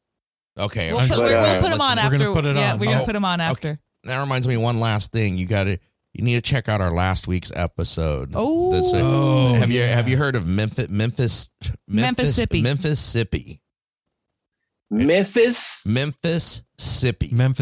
Memphis-sippy. Wow. Their name is Memphis-sippy Sounds. And like Memphis and Mississippi together. You gotta check it out with the yellow P that me and Mel missed that one, but me and Aaron interviewed him. He's a harmonica player and a guitar player, and it's two dudes, and they're just amazing. Check it out. Check it out. You just dig it. It's soul music. I'll send you a link and I'll email you a link. Yeah, because I don't think do they have videos? Maybe They have a couple videos. Okay. They just released the one because they recorded the album in Sun Studios, which they were like, holy shit, this is where Elvis and Motown and everything. I think you'll dig it, man. It's like Memphis hill City. country blues mixed with Memphis blues, straight up like old heavy school lyrics. heavy blues. Yeah, you'll dig it. Oh yeah, that sounds so interesting, man. Oh yeah. Well, Jamel, hopefully we'll see you soon, man. Yeah. Look, Yeah, man. I'll definitely let you guys know Okay. when we gonna come up there Okay. for sure. Please. Right on. And make sure your wife knows we all said hi. Yes, Send love, we man. send our Okay. love to her too, tell for those sure. tell those little brothers of you we love them too. We're glad to see them on the show. Oh man. The big little bros. Yeah. Always a pleasure, Alrighty. Jamel. We'll talk to you soon, my friend. All right, peace and love, everybody. That's Thank right. y'all for Man. having me on again. Yeah. Yes. course. Talk to you soon, man. All right. Later. Somebody say something, man. I Don't try to started justify recording. your insanity to us, Aaron. I can. I will. I give my best shots. Hey, before we continue with our insanity, I just want to say, wow, my voice is history. Get over it already. Just keep talking. I want to say a heartfelt thank you to Jamel for Aw. coming on the Yes. show again Thanks, and hanging out Jamel. with us. We Thank love you, you, brother. Jamel. We It's love you. always a bunch. blast. Always smiles. Always laughter. Like You know, I love to say negative shit about technology because I don't understand it and I'm still working myself through it. But when there's something good to say, I like to bring it up too. Stuff like meeting Jamel, that is one of the most amazing parts of technology, is inviting new people like that into your life. And now they're like, Family.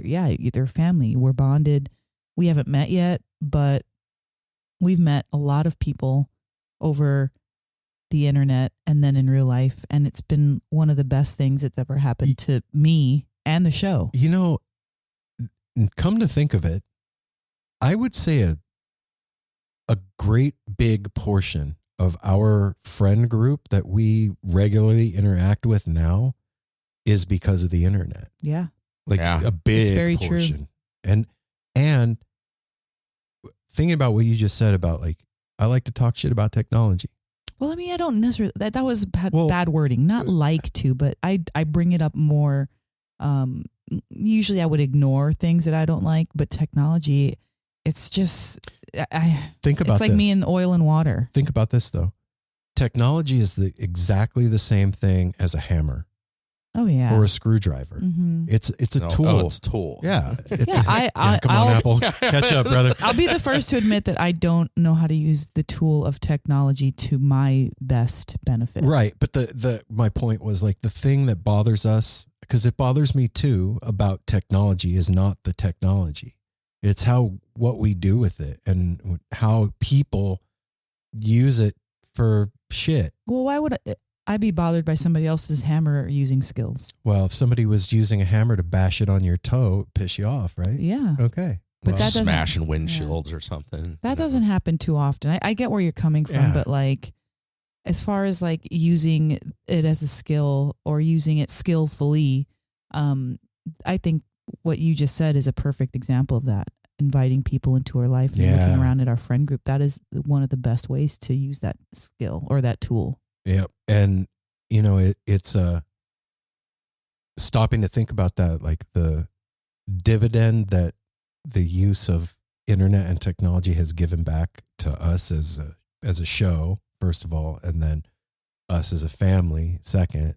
It's freaking huge. Yeah. It's enormous. Absolutely. And it continues to give. Super grateful. Yeah. But yeah, we're back for another week. And like I said, Jamel is the best, and honored and excited to have shared all that with you guys and had him back on. And, you know, we were just talking before I cracked the mic back open, and I'm like, okay, where are we at in time as far as like what we've talked about on the show? And Mel's like, oh, we've talked about New Year's and we did that. And I'm like, oh shit, we don't really have anything going on right now, man. No, we've been It's pretty. kind of a It's a slow lull. period in our lives at the moment. So yeah, like I have an ache in my in my shoulder. What about you, Mel? I got to go to the dentist. Just kidding. I'm actually doing fairly well. Like, I don't really have anything to report. I'm really, really elated. Today is the day that Sydney and Jasper are coming Yay, to town. Jasper! So we started getting the room ready downstairs. And oh, for those of you that are new to the show, that's our daughter and our little Sydney. baby grandson. Oh, yeah, that's right. He's not a baby. Little rock star. Yeah. He's a total rock star. But yeah, so I'm super excited about that. And I really have the beginning of this year has been kind of off to a slow start in a lot of ways, but also not for me.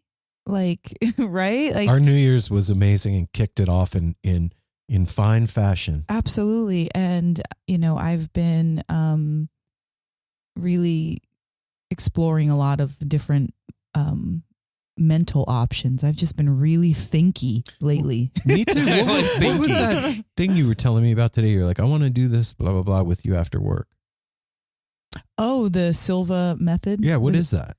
Well, I'm still learning what it is, but it is a technique that I can't remember his first name, but somebody Silva back in the like 50s and 60s founded this method. It's not hypnotherapy, but it's something similar. Also now that because I've done yoga and stuff, it's almost like a yoga nidra. It's a like guided relaxation techniques, and then they will ask you to do certain things. One of the things was think of a place where when you feel fully relaxed, like think of like, say it's your bed, or maybe you've been to a spa that like when you think about really completely relaxing, that's where you think about.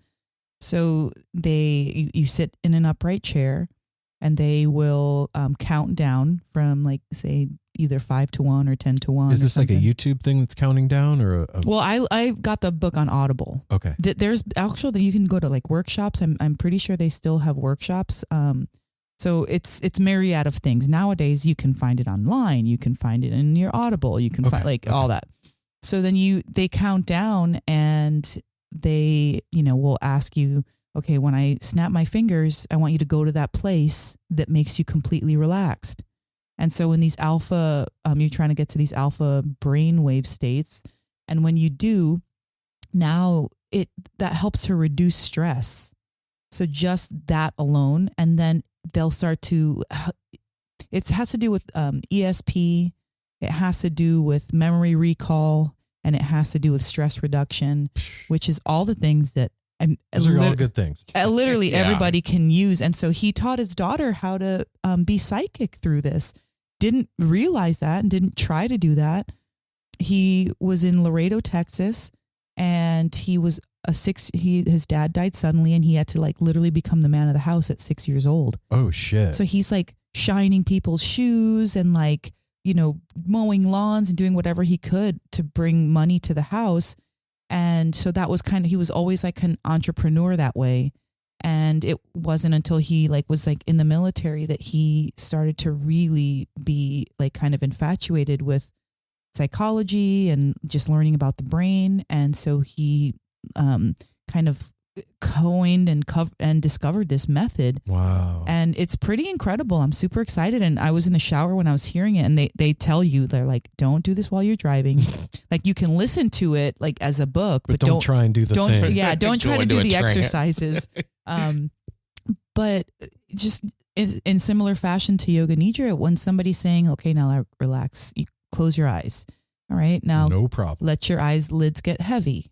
So they start to describe all these like little things. And by the time they're done describing, you're in such a relaxed state, you forgot that you're even sitting upright. And then that's when they kind of can like interject things like, another one was to write out all of your negative, I don't want to say habits, but like the things that bother you about yourself. Like maybe you're a procrastinator, maybe, you're an overeater, maybe you rush around too much. So you write down all of that. And then in the opposite column, you write down what you would like to achieve. So say like for myself, procrastinating around doing, certain things. So then getting better at technology. Exactly. And so while you're in these states, you affirm these, you speak out these affirmations. And like, I'm good at technology. yes. Okay. But I haven't gotten too much into it. I just, so I'm just still did getting a great there. explanation for not being too much into it. Jesus. Well, Like, I'm scared when you finally figure it out. yeah. Well, when I was done, I was like, oh yeah, you specifically need this, because at the end of the day, when you're done with your day, you've been on the computer for whether it's No Simple Road or work for the majority of your day. Mm-hmm. And you just want to like go to sleep, like close your eyes. But sometimes sleep is not really the answer. You need rest, and you need to just relax, literally relax your brain. Well, that thing that you just said about like close your eyes, relax, let your eyelids get heavy. That's every time I sit down after work. Like, I can't help but not feel like that. There's no. Well, my thought is doing it with purpose. That's my point. It's like, you're still going to sit down. You're still going to be relaxed, but why not have somebody lead you into hell something? Yeah, I'm in. So then on the way out, they're like, when you wake up, you're going to feel better than you were before. You're going to feel no effects of any migraines. You're like, they start to talk you up. You're feeling better and healthier. And so then you get out of the trance, and indeed you feel better and lighter. And I noticed the other day you were collaging in the living room, which, by the way, I love when you do that. I love that you're not in the basement and you're doing it in the living room, because then I can hang out with you. But anyway, you were collaging in the living room when I got off work, and we have a lazy boy, Apple has a really comfortable lazy boy in the living room. It's everyone's favorite. Yeah. Yes, it's been adopted by the whole household. And I was like totally fried from the day, and I went and I sat down in that chair, and it wasn't even like a conscious decision to fall asleep. It was like when I woke up, the image that kept popping into my head was a computer rebooting because it lost power. Like, that's what happened. And I love you use it the most as a lazy boy. I like seeing it when I come home from work and you're crashed out in it sometimes, just taking like a heavy nap. Yep. All laid back. It's like, yes, the lazy boy. Dude, that thing has magic powers. But yeah, I rebooted, and I realized, like, after that, I was like, there's so much information going in my head all day long that if I don't do that when I get off work, not necessarily fall asleep in the lazy boy, but like take a few minutes to just relax, sit down and have silence for a minute. That shit's builds up day after day and turns into toxic shit in my mind. So with meditation, that's the whole point. Like, our brains get dirty just like our butts and our feet and our armpits. And we don't I won't put everybody in that category, but a lot of people don't usually think of their mind as something to clean or to declutter. It's like, it's when it's too late, like, you're stressed out and you have anxiety, I don't or have you're any depressed. more room for anything. You have a breakdown or something. Exactly. You have a freaking breakdown because there's literally no more room for anything. But in a constant every day, and he's talking about 15 minutes a day. That is not an unrealistic investment, a daily investment in your time. It takes 5 minutes to make your bed if you make your bed. Yeah, it's ridiculous. So 15 minutes of literally washing and cleansing your mind, and then inputting positive affirmation and learning something. It's like taking the old food out the fridge and Yeah. putting the box of baking soda in there every day. Yeah. Keep it clean. Keep it clean. And come on, I think everybody right now in the life knows that is so important right now, is to keep ourselves clean and our minds sharp, because there is a lot that is competing for our attention, I feel like, more than ever. And it's not always positive things. Well, think about this. Like, as above, so below, there's the macrocosm and the microcosm, right? And they mirror each other. And it's the same thing with our collective consciousness or whatever, and the world around us, right? And the world that is going on around all of us right now is filled with a lot of dis-ease. Yeah, it's fear. Well, not just that, but there's sickness out there too. and dis-ease, like not at ease. And so if you take that and think about macrocosm, microcosm, as above, so below, the collective consciousness is also filled with that same thing right now, right? Like these things are direct reflections of each other. And if we are taking a few minutes to ease ourselves every day, 15 minutes or whatever, then you're part of the antidote for what's going on out there. Does that make sense? Yeah, like last night I went to my friend's house, and which that in itself, I don't know that the last time I was able to walk to a friend's house and just be there without being expected to be home at any time. I felt so liberated last night and so good. So Danae and I hung out and we were talking about that kind of stuff, like stress and tension and like all of these things that we're feeling. And because the world has changed so drastically as far as like spending time with people or going to people's houses, it's changed a lot of the connections that we can make. And it's seemingly one of the ways that we receive medicine is gone. Like for me, I know that spending time with people like one-to-one, that's medicine for me. It helps ease my pain. It just relaxes me. I love doing that. And because, you know, like I get the temperament and the temperature of the culture outside it really hasn't doesn't allow for that right now. It doesn't allow for that. So it really put me in a space that I was ready to accept healing. Do you understand what I mean? Because I'm at ease and I'm relaxed.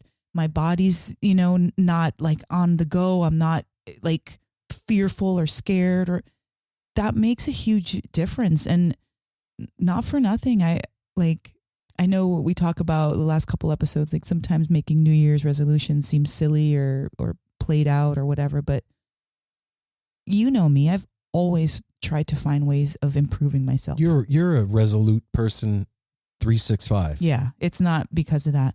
And so because I'm like that with myself, I'm like that with our relationship. And I think about like what would be cool for Aaron and I to do together? Like what would be something helpful or something dope or something that we can incorporate that one, he'd agree to, and that two, that if he didn't do it, I wouldn't be upset. Like we could commit to it, but if you didn't do it, I could still do it on my own. You know what I mean? Like when you do something with a partner and then somebody drops out, now you can't do it anymore.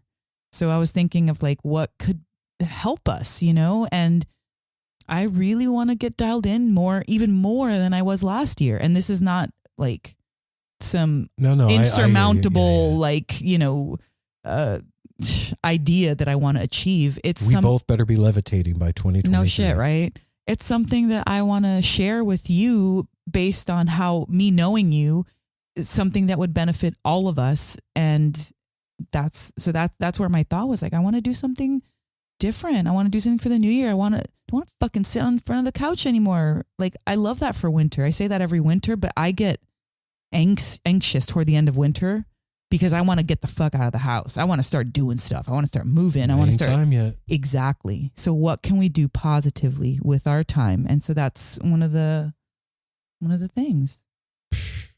Well, I'm excited about it. And we're doing it today, right after this. But she doesn't know very much about it. Doesn't have much to say. No. And she still hasn't figured it out yet. But you know, the classes start next Monday. You can also know. You guys, check this out. In that fashion, to stay cheeky, I was with my friend last night, and she said, "You know, Mel, you're a lot farther along than you let on. Like you're not just some beginner." We were talking about some things that, you know, classes and stuff like that. And I was like, like just taking that in. And I mean, it is true. Like I don't give myself credit for a lot of the things that I've known / done / are doing. And I don't know if it's credit or not credit. It's just like, because I do it, it's not that big of it. I think a lot of people are like that. And I think the people that do give themselves credit, well, I guess there's a couple ways to go about doing that, but one way isn't so pretty. You know what I mean? Well, when like if you're conceited or if you're self-serving or if you're braggadocio or it's kind of like a resume. Shit. When you write out a resume for a new job, you don't put down the things you did 20 years ago and 15. It's more recent. You forget about a lot of the things you've done. Oh my gosh. I go back and like, oh shit, I remember when I did that for a couple years when I was, 27. Well, I forgot about it. Also, like when we talked to Dogs in a Pile the other day. Yeah. And we were talking about like the when you realize you want to be a musician as a kid. And one of them was like, I was listening to this particular Van Halen song as a kid, and that made me want to learn how to play music and do it as for a living.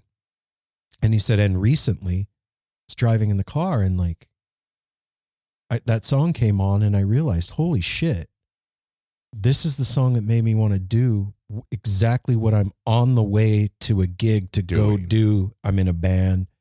We're successful. It's happened. Like, and it was a trip for him. And I don't think that we allow ourselves those moments either to realize that we've achieved goals that we've set for ourselves. It's the culture that we're in is the climb the ladder culture. Yes. And get to the top of the heap and be a billionaire or a mogul. You're a boss bitch. You're, whatever. and wow, Aaron said boss bitch. And here's the thing, man, like that, there's no end to that thing. No. And there's never, if you, in that mindset, if you stop, then you've lost because you've been passed by somebody else. And so there's no room for giving yourself credit for jack diddly shit. Well, because then that goes back into comparing. You need to keep going. You need to keep going. I definitely relate to that type of mentality, but it's a good mentality to have if it's healthy. If it's a healthy thought, like you're not one-upping somebody or trying to be only that boss bitch. Like I said a minute ago, I want to do better from last year. I want to do better as a couple. I want to do better as a friend. I'm not trying to be the best friend in the world. You know what I mean? Like these crazy, unattainable, ridiculous thoughts. Yeah, that makes sense. I mean, I feel like the last quarter of 2021, I talked about this a little bit last week. My perspective got skewed and like almost like I just didn't have any mojo. And what we did on New Year's Eve really like turned me back on. And I'm realizing like a lot of like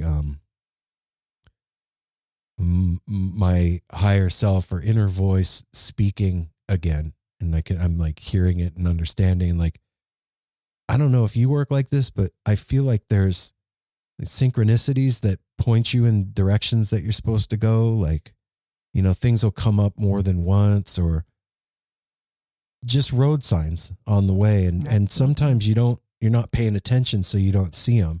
And then all of a sudden it's like, they're there again. And that's how the beginning of this year has been for me. Like I don't know. I don't know how to really put it into words other than what I just said.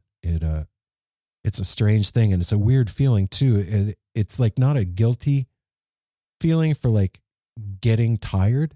You know what I mean? Yeah. Like, it's just like, wow, I'm glad I don't feel like that anymore. And doing better is part of that ride. That's the whole point of the journey, is doing better. So in fashion of what we were just talking about, and enjoying it. Let's start with Apple.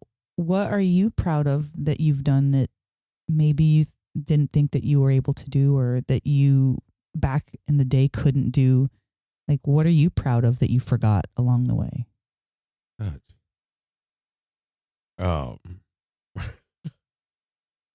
I don't know. That's a tough question. You got to think of something that's you're proud of yourself for, though. Well, and you asked something that I've lost.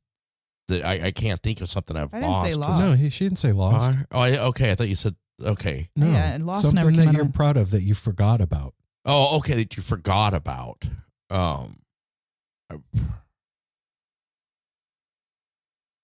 I can't think of anything. Really? You're not proud of yourself for anything? Oh no, I'm proud of myself, but in the context you put it, that I forgot. Let me help you out. I got one that I don't go first, I don't babe. give myself credit for, and that I forget about all the time is not doing dope anymore. Ooh, that's a good okay. one. You know what I mean? Like, Hell yeah, that's a good one, babe. It's not that I forgot about it. I don't remember that happened. No, of course, I fucking remember that happened. But that's not in the forefront of my mind all the time, and it's something that I rarely give yourself credit or for. Allow myself to be given credit for. Okay. Yeah. So I'm like, absolutely. When somebody will be like, "Damn, dude, that's fucking rad. You made it through that shit. Congratulations, man." I'm like, "Yeah, that's cool. Thanks." It's very true, babe. That's a huge life-changing one. Right. They don't all have to be that big, but that's a big one. I came out the gate strong. You sure did. Yeah. You sure the heck did. Okay, there you go, Apple. I gave you an example. Okay. Well, yeah, You can't use the same thing either. I know. I'm sorry. I'm caught off guard. I'm like brain dead today. You're not even here. Where are we? I'm not. That's a tough one. Like reflecting. I mean, I'm sitting here. I'm like thinking of 20 things that you could say. Okay. What about you, Mel? What am I proud of that? Well, I mean, this is a silly small one, but like when we first moved to Portland, I was genuinely scared of wintertime because I didn't like being around cold. And I was just like such a little freaking Vegas girl with all this like thin skin, or thin blood. And I literally did not want to be outside. I didn't enjoy the winter. And living here, I've embraced the environment around me. And I'm proud of that because I was like a little sissy bitch about it, all like in my head. And from wearing the right clothes to like realizing that certain types of weather shouldn't stop you from doing what you want to do. Yeah, a little bit of rain. And also going beyond that and being like excited to go out and smell and breathe the cold air and have that cold nostrils, and like feel invigorated because of the cold. So that's something that's a silly small thing that nobody would know. But yeah, I was a little freaking whiny baby about it. Little baby cry. Mm-hmm. And I've overcome that, All right, Apple, we're going back to you now. Okay. You were supposed to be thinking about stuff while we were talking. I was listening to what Mel was talking about because I was like, yeah, we all built up a cool wardrobe from that too, learning about layers and everything. It's got to be you. It can't be us. I know. I don't know why I'm having such a hard time with it. I'm just like fucking flatline. Anything. Brain. What have you ever done that you're proud of in your whole life? I love you, babe. Being a people person. There it is. Yay. Crossing the line of getting along with everybody. But that's not something I've never forgot that. That's where I'm having a hard time. It's something I've forgotten. Well, it's just like something you haven't given yourself credit for recently. I'd say that because that's gotten messed up a little bit in the wash of the last couple of years of getting, I said it last week, getting negative, especially towards younger generation. Yeah. Like whatever, kids don't know what they're doing. Get off my lawn. Yeah. And like, oh my God, they've got it harder than we do. We've got a lot of experience. Yeah. I was watching something last night and I love that they said something about the arrogance of ignorance is something that all younger people suffer from, and you don't realize it till you get older. The arrogance of ignorance, and then when you're older, you're just arrogant. Yeah, and ignorant sometimes too. Right? Yeah, that's my answer. Well, lame as that usually the podcast is about conversating, talking, you questions. He broke out in a cold sweat. I know. Dude, there was like one drip going down his temple. I'm still not feeling great. I'm very wonky. You willy wonky? Yeah. Yeah, man. There's a million of those things. And it's important to stop and pay attention to those, especially in new beginnings. And you're taking inventory. Yeah, man. It's I know that it's just the fucking paper on the wall calendar and you're just changing the page. But it's a new year, and there's energetic cycles to all of that, and it's real. It's a real thing. So taking stock at the beginning of something is a good idea, or you could run out of shit or have too much of something else halfway through, and then you're screwed. Well, also, like, motivation is hard to come by. It's innate in us, but we need to drum it up. We need to bring it up. And during this kind of like sleepy, season, even though we're not going to be as motivated or as energetic or as excited, maybe as the spring or the summertime, we still need motivation during the winter to do shit. To clean house or to, whatever. Okay, this is going to be random and has nothing to do with what you just said, but it's a question that came into my mind while you were talking. Okay. And this is a podcast, and I'm allowed to do that. So when a bear is hibernating, right, in the wintertime, seriously, if nobody sees him. Is it so? No. Make a noise. No, seriously. Because you said that you need motivation to do stuff at this time of the year, right? Yeah. So when a bear is hibernating at this time of the year, do they get up at all to go to the bathroom or like do anything? I am not a zoologist. I do not believe so. I'm not 100% on that, but no, they go into such a deep sleep that their heart rate reduces and everything. Really? Yeah, they're not getting up. They're like, oh, it's Tuesday. I'm gonna go pee in the corner and come lay back, because they don't go out of the cave to do anything. They're not humans. They're hunkered down. Yeah, hunkered down. And they build all that up. They eat extra and all that to get them through that period. My whole reason we're talking about the whole motivation thing was because it's hard for us during the wintertime to do certain things, like clean out our closet. Yeah, no, I get it. And I was just thinking about nature and like stuff that hibernates in the winter.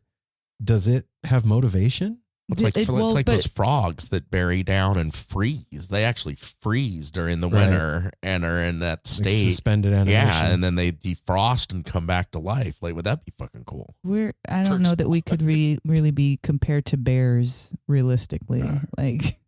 No, bears don't need motivation. Humans, yeah, they need motivation. Yeah, fish, no, they don't need motivation. Well, fish does, or they wouldn't go on tour. I want fish to be motivated for real. Not pH, I think they're highly babe. motivated. Yeah. Anyway, you know what? It's this time of the year is weird because exactly what you're talking about. I was actually thinking about it this morning. Like, was like 7 something. I was getting ready for work. I was making coffee in the kitchen, and it's still dark outside, like nighttime dark at 7 whatever in the morning. And I was thinking, trying to like remember when the sun's up at that time of the day, do I feel more alive and ready to go than I do in the wintertime? And I came to the conclusion that, yeah, I think I have like more pep in my step when the sun is up, when I'm getting ready for work. Maybe like if you live in Arizona or Florida or California, places where sunshine's not an issue, like maybe not so much. Maybe you have that little wellspring, exactly, of motivation, and maybe it's not even a concern for you because it's always there. But when you live in the Pacific Northwest or in other states or countries that are, more hibernating, you need to kind of drum that up to make sure that you don't stay under. Yeah. I mean, and for 3 people that didn't have much to say at the beginning, we've crushed it just now because I didn't see any of that coming. And, keeping the motivation going at this time of year is this our 5th winter here, right? 2016. 6, right? Yeah.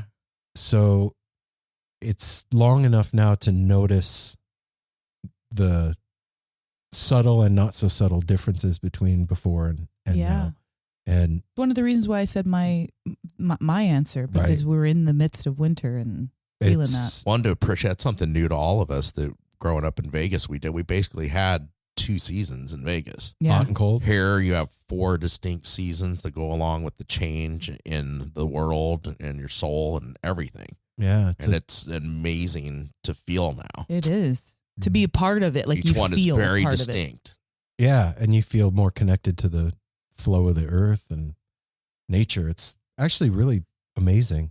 But this time of year can be tough, and Yeah. it can be like the quagmire.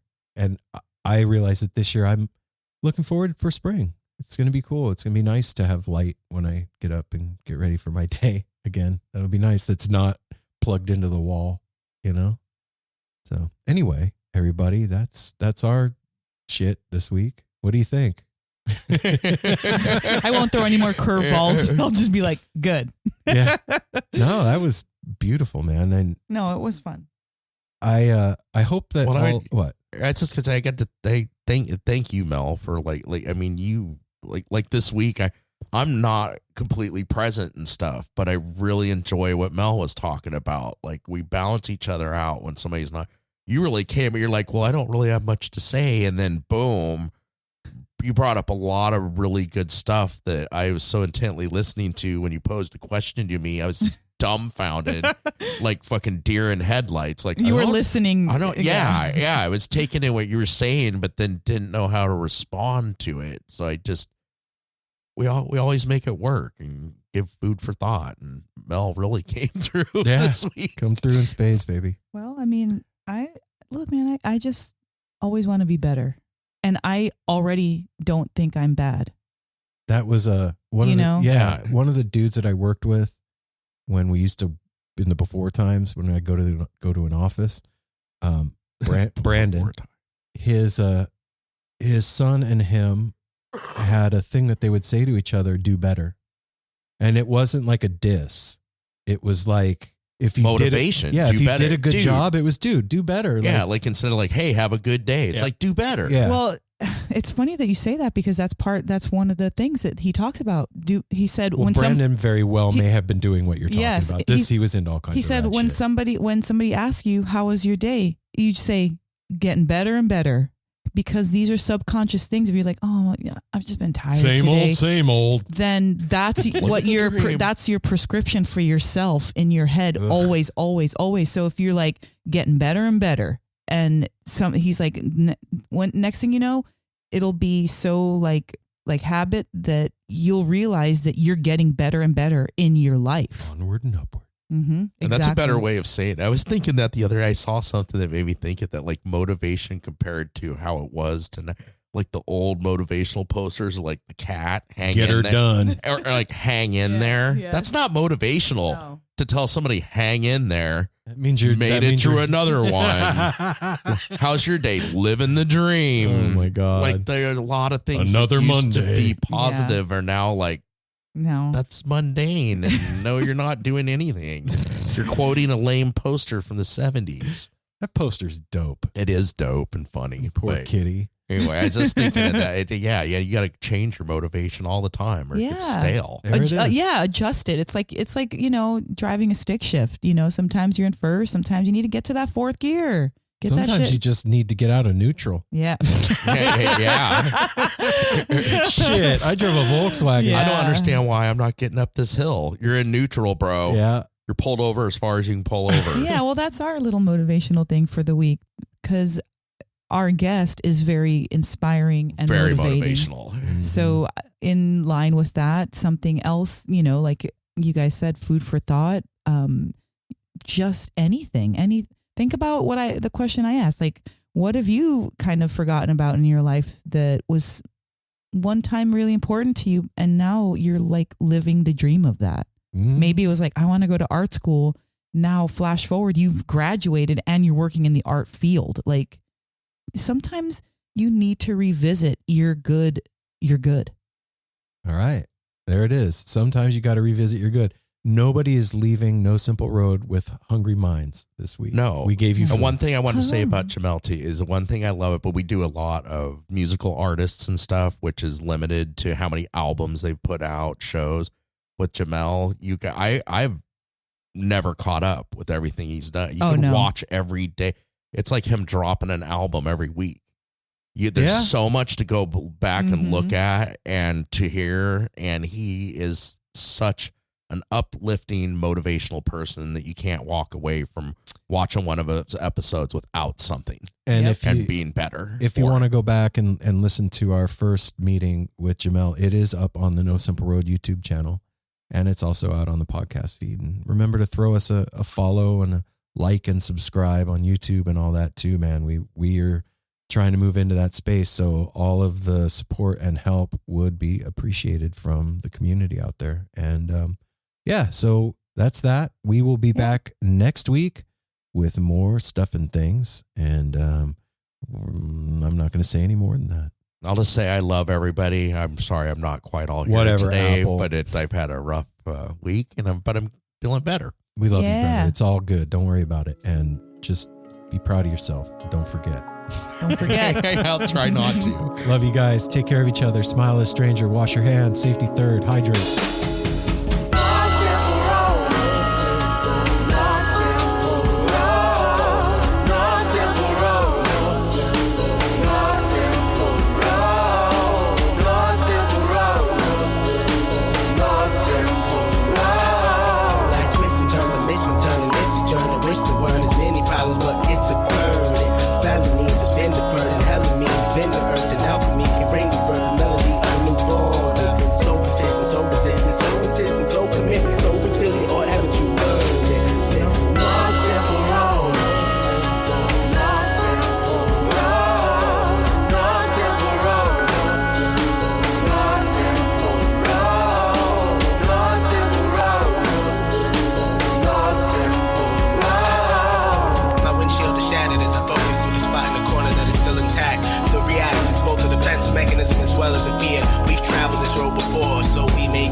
But it's a tad bit of strange similarities that feed an A = A complex. The fears of your past do not equal the perplexities of the current road.